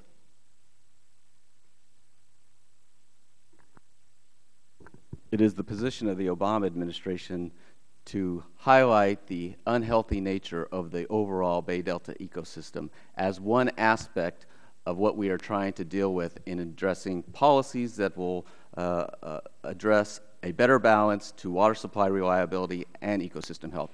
I fully agree with you. There are job impacts that have occurred in the agricultural sector. My job is to try and address that by increasing the water supply reliability within the range of environmental issues that we have to deal with. But there are also jobs lost in the fisheries sector, too. And there was a 2009 study put out by the public policy by the Eberhardt School of Business in the University of Pacific that highlighted the jobs lost in the agricultural sector. They also did a study of the jobs lost in the fisheries sector. Quite frankly, they were pretty similar in nature as a result of... Reclaiming my time, I do want to make note that first, this whole idea that there are fishermen being put out of business is complete nonsense. First off, there is this fishermen, the reason that you weren't able to fish for salmon is because the federal government would not let the fishermen fish for salmon. However, they could still take their boats out and fish for other species. In fact, most of the fishermen in California that are left, because another industry, the tuna industry, was annihilated by the Democrats in this Congress back in the 1980s. The entire industry was driven out of California. Nobody worries about the poor tuna fishermen anymore. But not only did we not let the fishermen fish for salmon, then we paid the fishermen not to fish. And I think it was like $250 million roughly in the stimulus bill. In fact, that whole program is just complete with fraud. I also want to point out, and maybe Mr. Leard, what would happen to the water rates, and this is probably for Mr. Beck too, in Los Angeles, the city of Los Angeles, if we shut the state water project down? Would the water rates rise or decrease? Would people pay more for their water or less in the city of Los Angeles, in the greater area? Metropolitan Water District. Well, there's so many factors that go... More or less? If we turn out the state water project, like we did a couple years ago, did water rates in Los Angeles go up or down? They went up unrelated to the turnoff of the pumps. Mr. Beck, did they go up or down? And did it have anything to do with the pumps? We do provide domestic water for Bakersfield area, and our costs would go up if we lost our state project supply. Mr. Birmingham, did the water rates go up or down because of the lack of water, the pumps running? My understanding, metropolitan rates went up in large part due to a lack of supply, which related to the reduction in exports. Our water rates have certainly gone up for agricultural water users. We also provide water for municipal and industrial uses, a little overlooked fact. Thank you. My time is up. I do just want to say for the record that the ranking member, or at least like to inform her that your constituents' water rates have increased because of these pumps not running. This bill would help your constituents by decreasing the price of water. Gentleman's time has expired. Mr. Costa. Thank you very much, Mr. Chairman. Obviously, this emotion and passion surrounding this issue is not new, but I think it's important to underline the fact why we are so frustrated and upset in the San Joaquin Valley, probably the richest agricultural region in the entire country, maybe the world, and that is our water sustainability, our water reliability is uncertain. And I don't disagree with Congressman Garamendi that these sacrifices are going to have to be shared across the board and the entire state needs to come together. The frustration from our constituents is we're the only ones that have had to give. We've given over 1 million acre-feet of water with regards to the CVPIA reform. We've given over 200,000 acre-feet of water with regards to the San Joaquin River restoration effort. I'd like to know where the folks in the upper Sacramento River Basin are giving their share, where the people in the Delta are giving their share, where the people in the Bay Area are sacrificing from their water supply in Hetch Hetchy, are the people in Southern California. The fact of the matter is the Central Valley has been a target with a bullseye on it in which they say, aha, these folks are farmers, they're isolated, they're small in numbers, we can take the water from them. That's the bottom line. Now let me get on to some questions here that I think are important. Mr. Beck, in your view, in the language in this bill, is it sufficient so as not to shift a double burden into the state water project contractors like Kern County, our Metropolitan Water District, with regards to the Endangered Species Act? Yes, I believe it will not shift those burdens. Mr. Birmingham, you've indicated that, in fact, a commitment to the Bay Delta Conservation Plan. It's a voluntary effort to develop an overall habitat plan so that the state and federal operators can work together to not look at one species at a time, but for, in fact, us to look at the comprehensive effect using the best science, which the judge has indicated repeatedly has not been used, which the Bureau of Reclamation, in listening to the river, indicated has not been used. Do you think this will destroy the elements of the Bay Delta Conservation Plan, and tell me why or why not? No, Mr. Costa, it will not destroy our efforts to develop a Bay Delta Conservation Plan. The legislation actually contains language that contemplates that there can be an agreement of the parties to the Bay Delta Accord that would result in new restrictions under the Endangered Species Act. But your point, a couple of things in response to your point. The first is, as you said in your opening remarks, this legislation isn't perfect. There are revisions to this legislation that could very easily be made, and my understanding is that the authors of the legislation have a similar view. If there are changes that need to be made, then let's change the legislation to make sure that we don't have unintended consequences. But the other point is a habitat conservation plan really is a voluntary program. The BDCP is an HCP under Section 10 of the Endangered Species Act. It's voluntary, and there's nothing in this legislation that would prevent the contractors from entering into that voluntary program in order to proceed with projects to restore water supply. Quickly, before my time has expired, 108 requires the principles set forth in the 1994 Bay Delta Accord be the basis for the new biological opinion. We have had a lot of discussion on the biological opinions, and the flows can't be more restrictive than those in the Accord. Why should we go back to 1994? Well, I don't think we are going back to 1994. What the legislation says is the biological opinions cannot impose restrictions, but the assertions that we're going back to 1994 ignore all of the other authorities that the Secretary of Commerce, the Secretary of the Interior, the Secretary of the Army, EPA have to further environmental restoration in the Delta, and this legislation does nothing to affect those other authorities. And it's your view that Fish and Wildlife Services and National Marine Fisheries can use the best available science as required under ESA in developing new, reasonable, and prudent alternatives? Yes. While the flow requirement, is it your read on that, Mr. Connor, that that is possible under this legislation were it to become law? I'm sorry, that what is possible? Whether or not it's still possible for Fish and Wildlife and National Marine Fisheries to use the best available science under ESA on the RPAs. Well, I think the position is that the Fish and Wildlife Service and National Marine Fisheries Service are using the best available science in the current biological opinion. Well, I would argue with that. I mean, otherwise we wouldn't be going back to reconsulting on the smelt biological opinion, and I suspect that may be a part of the issue with the salmon biological opinion when the judge rules, hopefully in the next month. You are correct on that point, that there have been questions raised in the litigation. The judge has found that there are aspects of the biological opinion that need to go back and be revisited. That is correct.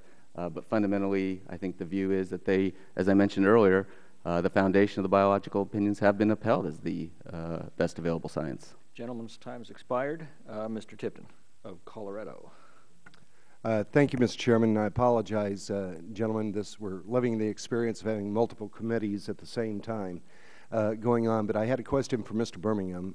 If you would, coming out of my district, I'm in Colorado, we have fish hatcheries to be able to build up populations of fish. And can you maybe explain for me a little bit, why don't we count fish if we're trying to have a species recover that come out of fish hatcheries? That seemed to me to be sensible.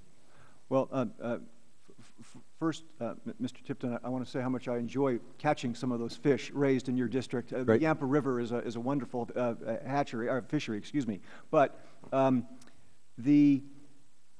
am at a loss to explain why we don't consider the hatchery-spawned salmon when we are trying to recover fish. Now, the theory is, and I'm not qualified to articulate or explain it, but I understand that the theory is that there are genetic distinctions between hatchery spawned fish and naturally spawned fish. Other biologists can't say that we can't tell the difference, and that the presence of hatchery spawned fish actually puts at risk naturally spawned fish. And again, I can't defend that theory, but that's the theory that's articulated. But to a fisherman, whether a commercial fisherman or a recreational fisherman, they can't tell the difference. And if what we're trying to do is promote a commercial salmon fishery, the commercial salmon fishermen are happy to catch the hatchery spawned fish. Just as I'm happy to catch the hatchery spawned fish in the Yampa River. Okay. Thanks, Mr. Birmingham. Mr. Chairman, I'd like to yield the balance of my time to Mr. Nunez. Thank you, Mr. Chairman. Mr. Leard, one of the problems with the Delta, as I understand it, is that there's certain times there's not enough fresh water. Is that correct? That's correct. So, you know, we look across the state, and today we're talking about the state water project, federal water project, how those work together, and I've made the case, and others have made the case, that the farmers in the San Joaquin Valley have had to give up a significant amount of water that's led to this massive unemployment problem. So, have you ever looked? I know that you were in the assembly, I think, before. Are you familiar with part of it's actually a national park, part of Yosemite National Park, an area called Hetch Hetchy? I'm aware of it, yes. Are you familiar with that? At one time, there's a big dam there now. Are you familiar with where that water goes? I am. Goes to the city of San Francisco, correct? Among other places. But mostly to the peninsula there. Yes. Do you think that water should be given up since the Delta needs more fresh water? Should the peninsula have to give up water to help the fish and the killer whales and all the other things that Mr. Connor thinks are being impacted? Well, the larger decision-making process that we're in right now to meet the dual goals really is about habitat restoration in the Delta and being able to determine reliability for everybody. It is trying to get to both. And that probably means that everybody is going to have to Let me ask the question this way, takes Mr. in Laird, that because I know you're going to dodge it. So, I was answering it. So here's you're here to oppose this legislation that I introduced. Federal legislation, you don't like it, you're opposing it. What would you support or oppose if we introduced federal legislation in a national park to remove the dam at Hetch Hetchy? What would the state of California do? To be honest, I've just never thought about it, so I have no idea. But you think hard enough to oppose my legislation. I had a chance to be aware of that before you asked me the question in the hearing, and I was able to study it and understand it clearly, and my opposition is based on that. I find it fascinating that the state of California likes to have it both ways. When there's legislation that would help one area have reliability, you're quickly to come out and oppose it. But you have no position on an area that is probably the most pristine area in California that has a dam on it, and you don't have a position on that, even though that water would help out the same species that you're supposedly trying to help with all the other actions that you're taking. We actually support the reliability. We just don't support getting there in the same way. Well, and that's part of the problem, Mr. Laird and Mr. Connor, when you talk about the BDCPA or whatever the acronym is for it. We don't believe anything that you guys say because we've heard acronym after acronym, program after program, and only one thing is for sure is that we give up water and no one else gives up water. And that time has come to an end. Gentleman's time has expired. Mr. Garamendi.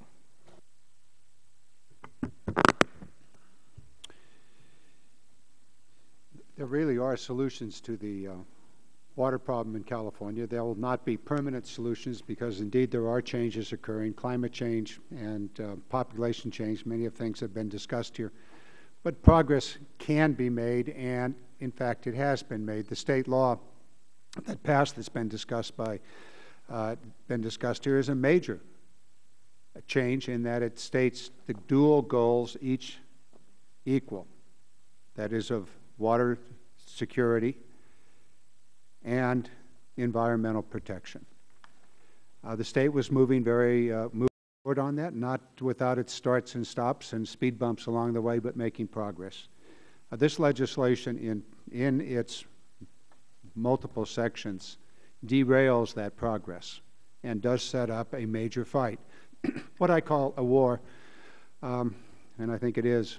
Mr. Birmingham, you and I have gone round and round for nearly 20 years, and I did in 1997 tell you that your reluctance to sign an accord when every other water agency in the state of California and all of the environmental groups were in agreement would result in a continuation of litigation.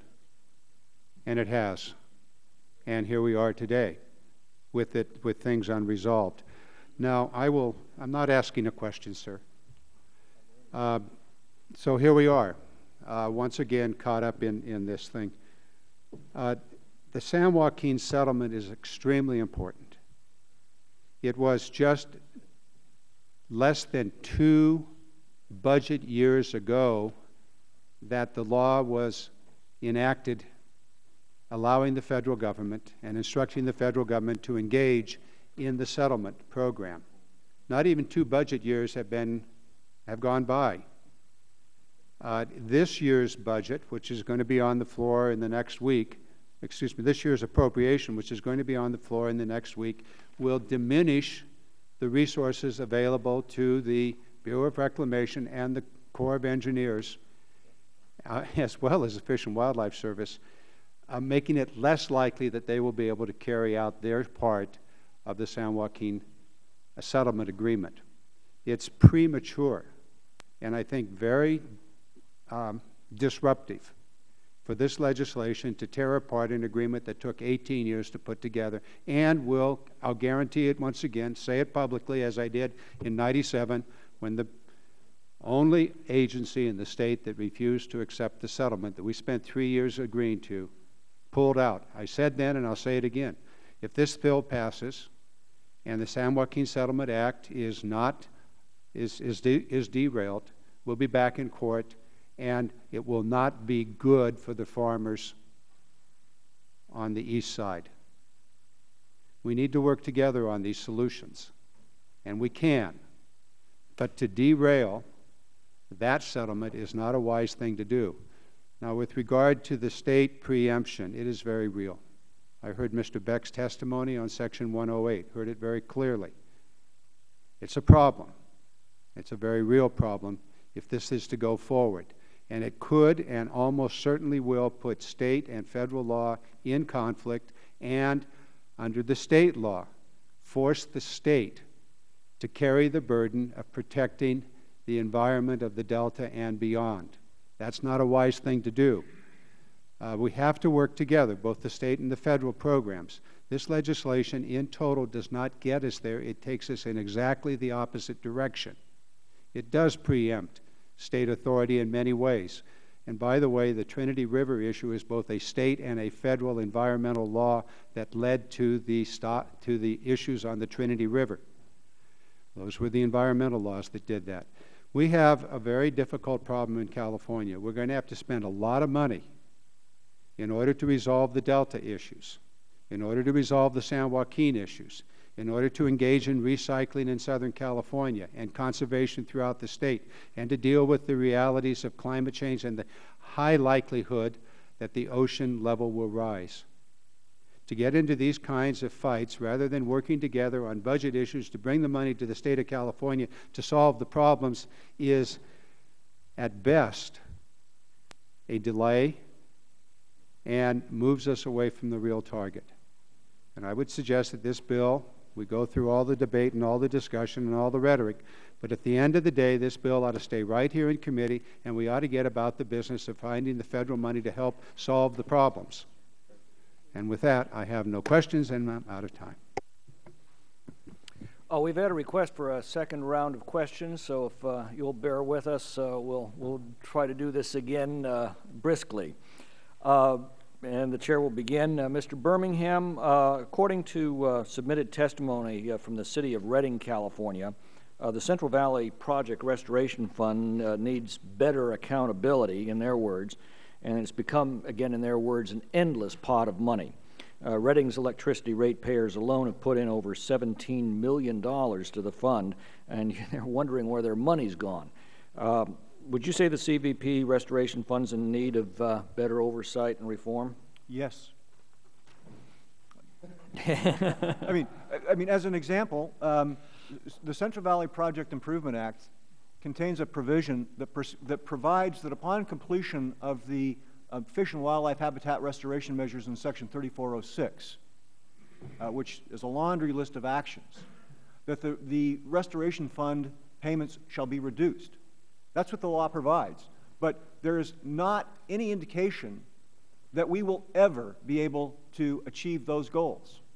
And money is spent in ways without any explanation and without any accountability that it's achieving the purposes for which the money is being collected from the contractors and spent for restoration of the environment.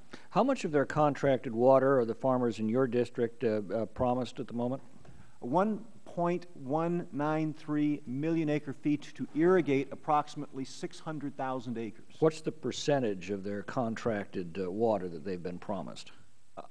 This year it's 80%. 80% as of right now. Yes. And yet, as of right now, I'm informed that the snowpack is not at 80% of normal, not at 165% of normal. It is at 363% of normal. So snowpack, 363% of normal, guaranteed water deliveries, 80%. That certainly sounds like a man-made drought to me. Yes, and in prior years it has been worse. In 2009, as I've related to the committee before, we had an allocation of 10%. In that year, they used more than 844,000 acre feet of water to implement Section 3406B2, the 800,000 acre foot provision, and the implementation of the Endangered Species Act cost the two projects together in excess of 600,000 acre feet. There can't be any question that the implementation of those regulations exacerbated the dry conditions and the resulting water supply impacts for contractors, both state and federal, south of the Delta. Would the gentleman yield? Certainly.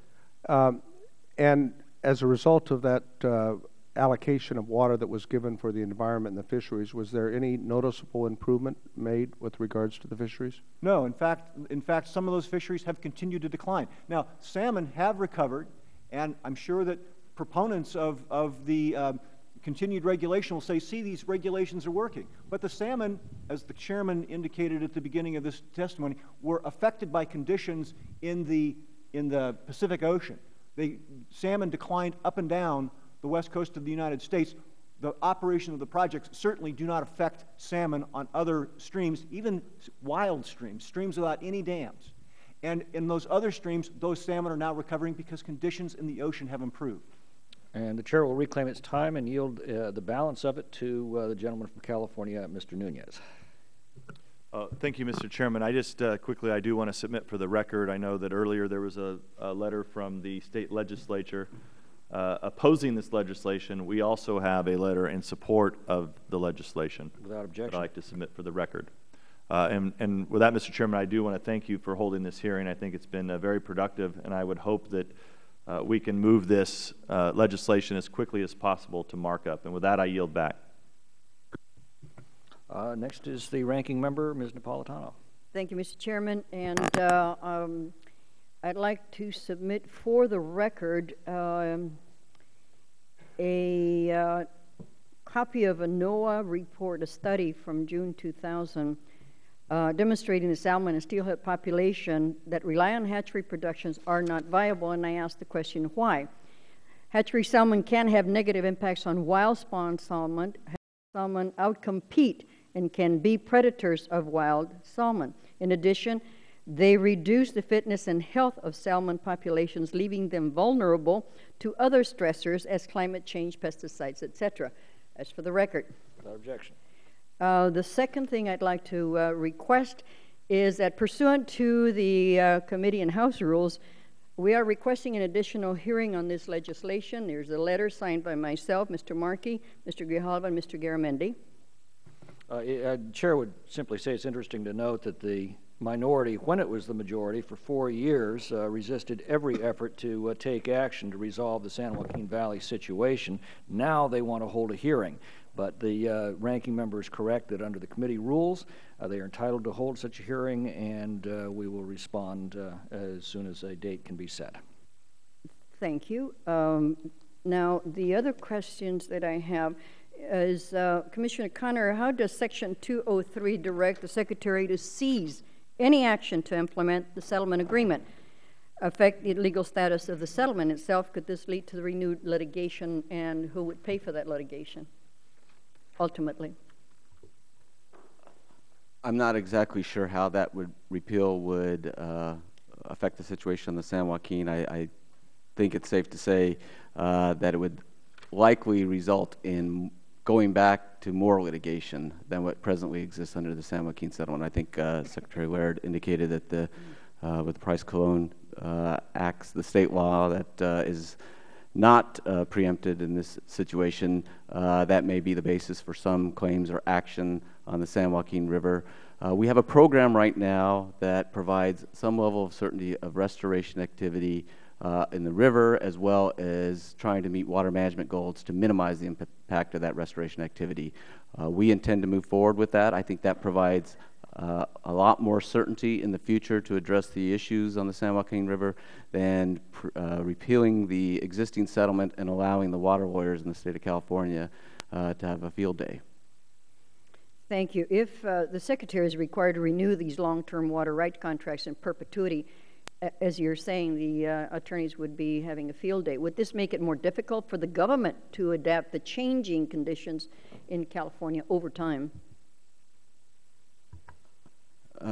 I do think it would make it more difficult, but I just want to, on that point with respect to the long-term contracts, there's a lot of activity going on right now, whether it be BDCP, whether it be storage studies, a whole host of activities that are intended to increase water supply reliability that will somehow play into the overall contracts for those folks who receive water from the Bureau of Reclamation. And so I think it's a little premature under the terms of the existing contracts to proceed to long-term repayment contracts at this point in time.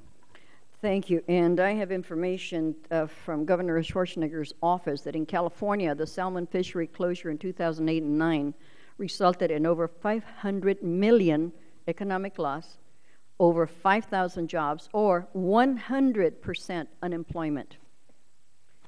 Now, yes or no to Mr. Birmingham, Mr. Beck, and Mr. Upton, does Westlands fully support the preemption of state law, Kern County, and Mr. Upton?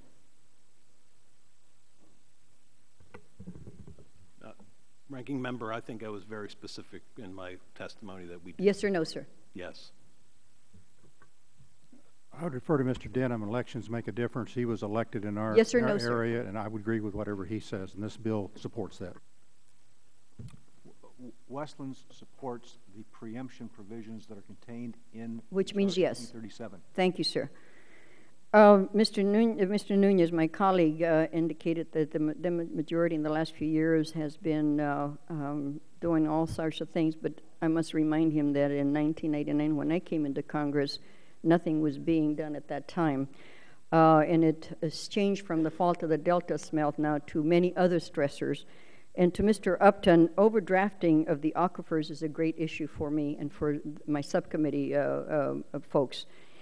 Are there any plans to do any recharge with recycled water or capture of any other type of water, whether it's on the farms or specifically with the communities themselves? We have an extensive program in the Chowchilla Water District and on my farm personally to do exactly that. Thank you.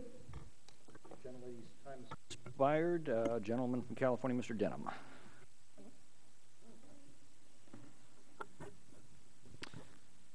Mr. Connor, any good provisions that you see in this bill that will help help the CVPIA? I'm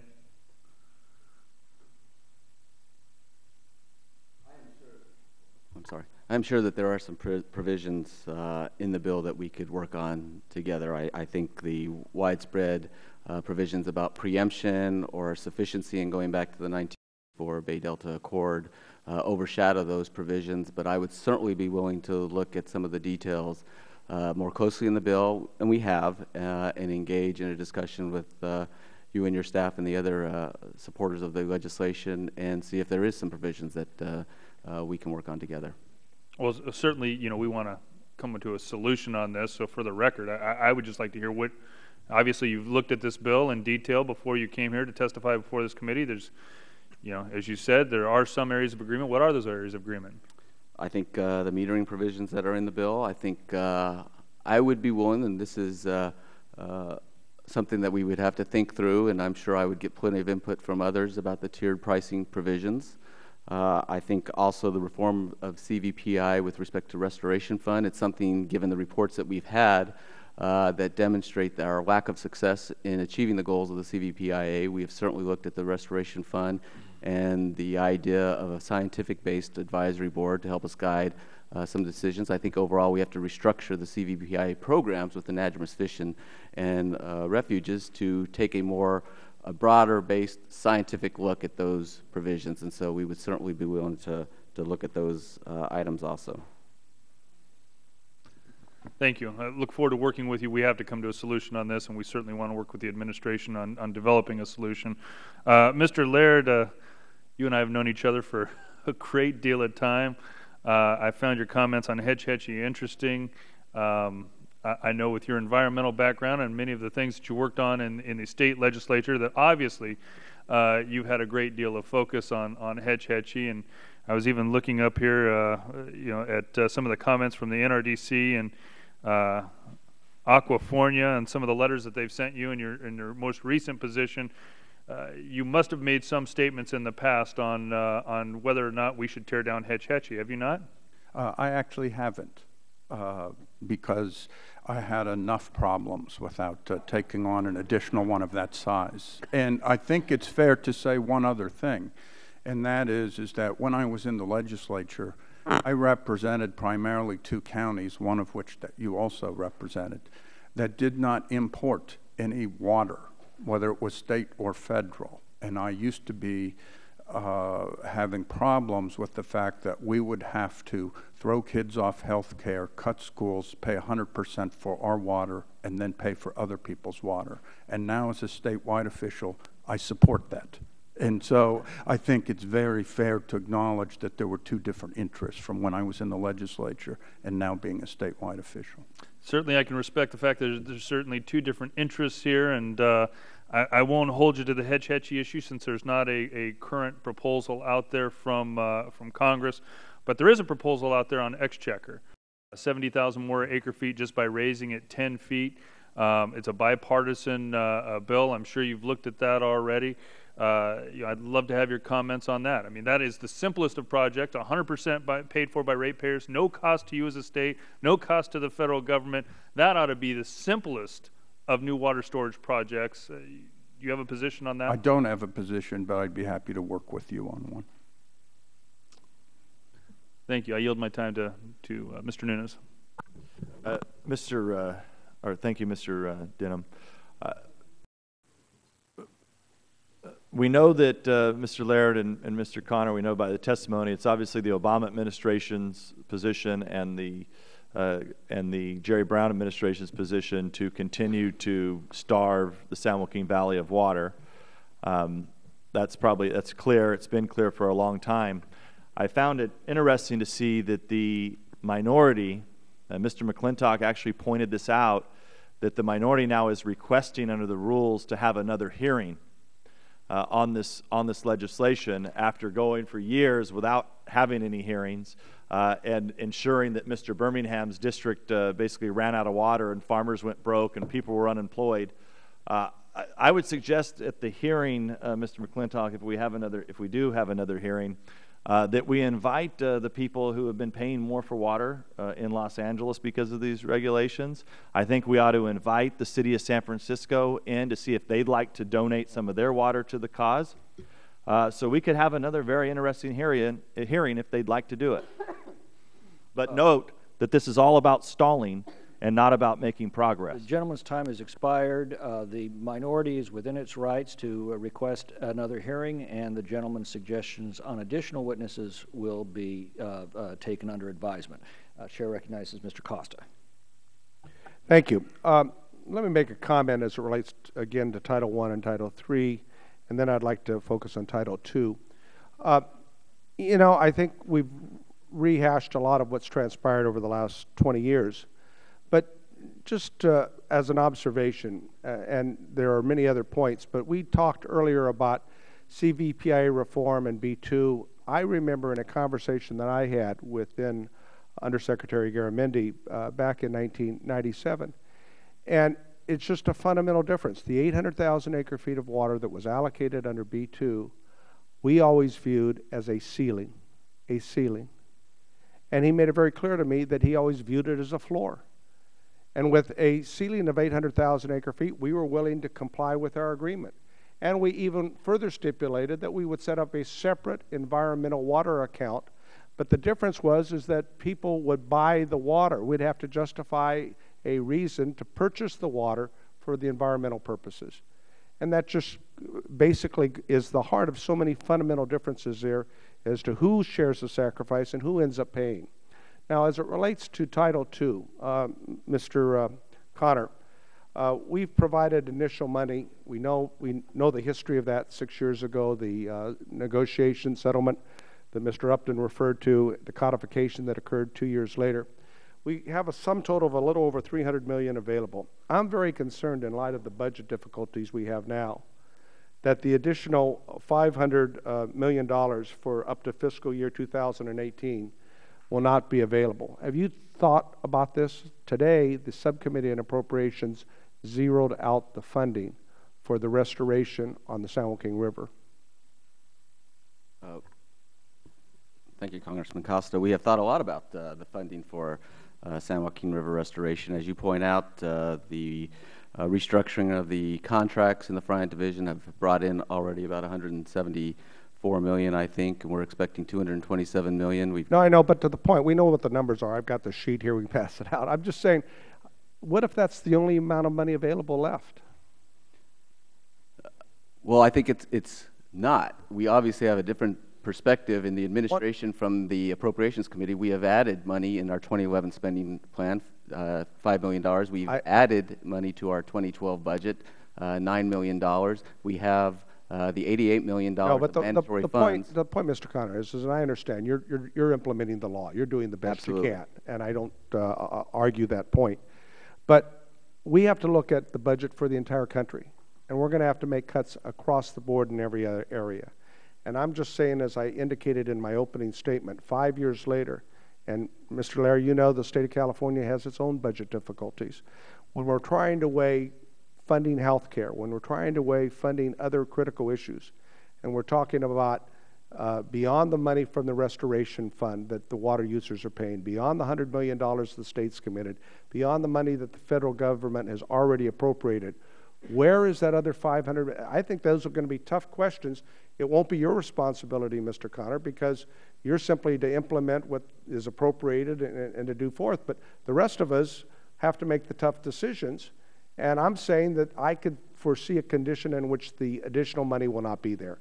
How do you plan to go forth? Have you thought about it? We're looking at our budgets right now. We're trying to get up to that level so we can ensure implementation. Part of it will be looking at the schedule also. In that $500 million. You agree when I raised the issue back in February that the current schedule has to be recalibrated? We are having those discussions with the parties as we speak. Let me ask you this here. Is there any, I made the point in my opening statement, but is there any funding available for third parties under existing law for mitigation or for reimbursement? We are looking at the authority issue right now for mitigation and reimbursement. But there's no money in the existing law, right? Well, we are looking at using the money for the program should we have the authority to do that. If Is there anything in this legislation that would provide money for? It repeals the settlement. Right. So there's nothing. Right. Okay. And that's a problem in this existing proposal. Mr. Leard, finally, my last question to you. Has the state looked, given your hard, difficult financial circumstances, what might be happening in the future as we go forward if there is only the existing amount of money that's been appropriated at the state, federal, and the local restoration funds? Have you looked at under those circumstances? We haven't. We've just looked at... I would suggest you... Well, we looked at doing our part, and the bonds have actually been sold, and the $100 million is in the bank. We've spent some of it for both the EIS and the on-the-ground studies, and we're committed to continue with our part. Mr. Chairman, my time's expired, but I do think that this is an area that, out of the budget realities that we're all dealing with at the federal and state level, we're going to have to look at. No question. Mr. Nunez. Thank you, Mr. Chairman. And I'd like to let Mr. Birmingham, Mr. Upton have anything left to add, since this is probably our last round. But I do want to say, Mr. Connor, that talking about the budgetary issues, one of the issues that I dealt with earlier, and I want to make sure you're aware of this, I'm not sure if you had a hand in it or not, but when during some of the appropriations debates earlier this year in H.R. 1, we took some steps to make sure that we didn't waste money on this San Joaquin River boondoggle. And folks within your division, within the Bureau, made some very outlandish comments, and I think took some positions as it relates with the CBO director and the information that they passed up to CBO when questioned. And you can be sure that if the Bureau of Reclamation has enough time to play games with CBO, that it won't just be zeroing out of funds for the river settlement. It will also, we will look at the actual divisions, because if your folks have time to play political games here in Washington when they're supposed to be delivering water to farmers, just please pass on to them that we can look at the Fresno division and the Sacramento division to make further cuts to the Bureau of Reclamation out there, because we don't need people running around chasing fish and calling CBO and coming up with other schemes on how to take water away from the San Joaquin Valley residents. So if you pass that along to your folks. Mr. Birmingham, I want to give you just, I know you wanted to respond earlier, Mr. Garamendi, I want to give you an opportunity to do that. I appreciate that, and I'm sorry that Mr. Garamendi's not here. Mr. Garamendi is correct that in 1997, a number of water agencies and environmental organizations helped Interior draft a policy concerning the implementation of Section 3406B2, the 800,000 acre foot provision, that Westlands and other federal contractors objected to strenuously. Mr. Garamendi has created the impression, erroneously, that Westlands and other Central Valley Project contractors have not voluntarily given up water.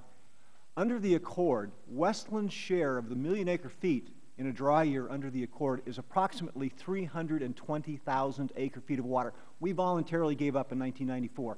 And in 1997, when Interior came back and said, we want more, despite the fact that other water agencies said, we agree, despite the fact that environmental organizations say, we agree with Interior, we said, wait a minute. We gave in 1994. And Mr. Garamendi's right. Everybody has to give. But the policy that they wanted to implement in 1997, the policy that we successfully challenged and got punished for, was a policy that would have taken more water away from us involuntarily. And that's why we objected. Thank you for the clarification. Yes, sir. The other thing I'd like to add, Mr. Nunes, is that this legislation, again, is not perfect. There are things in here on which I'm sure Mr. Connor and I could agree. And I'm hopeful that the administration will accept the invitation from Mr. Denham and others to sit down and figure out how we can solve this problem, because the reality is what we have done for 20 years hasn't worked. CVPIA has been a failure, and if there's anybody who disagrees with that, I'd like to hear, how has it worked? Where have we succeeded other than taking water away from farmers? And if that's the measure of success, if the measure of success is how much water we take away from farmers versus how many fish we save or how we restore the environment, then it has been a success, because it has taken hundreds of thousands of acre feet, millions of acre feet away from farmers. Thank you, Mr. Birmingham. Mr. Upton? It's always amazing when you follow Mr. Birmingham, you have any time left at all. But I would only say that I'm personally willing to work on any settlement and that kind of thing, but it's a little irritating to me to have people running this blood oath around here saying, boy, you can't propose any amendments because it violates the blood oath. Blood oath was violated a long time ago when these Delta lawsuits were initiated. It violated the spirit of that agreement. So as far as I'm concerned, the blood oath is their oath and our blood in the Fryant Service area. So. Thank you, Mr. Upton. Mr. Chairman, this language needs to get better before it goes to markup. And so we're working on that, and we'll get you as much information as we can and suggested changes. I do just want to say that this attempt to stall this legislation in committee by the minority is really disheartening and concerning to me. And I yield back. Chair would assure the gentleman the minority will not be permitted to stall the legislation, but is within its rights to a hearing at its request. And with that, I believe all of the questioning is concluded. We'll have the 10-day normal period to submit I was about questions. to say that after I thanked our witnesses for their testimony. Members of the subcommittee may have additional questions for witnesses. We'd ask that you respond to those in writing. The hearing record will be open for 10 days to receive those responses. And if there's no further business,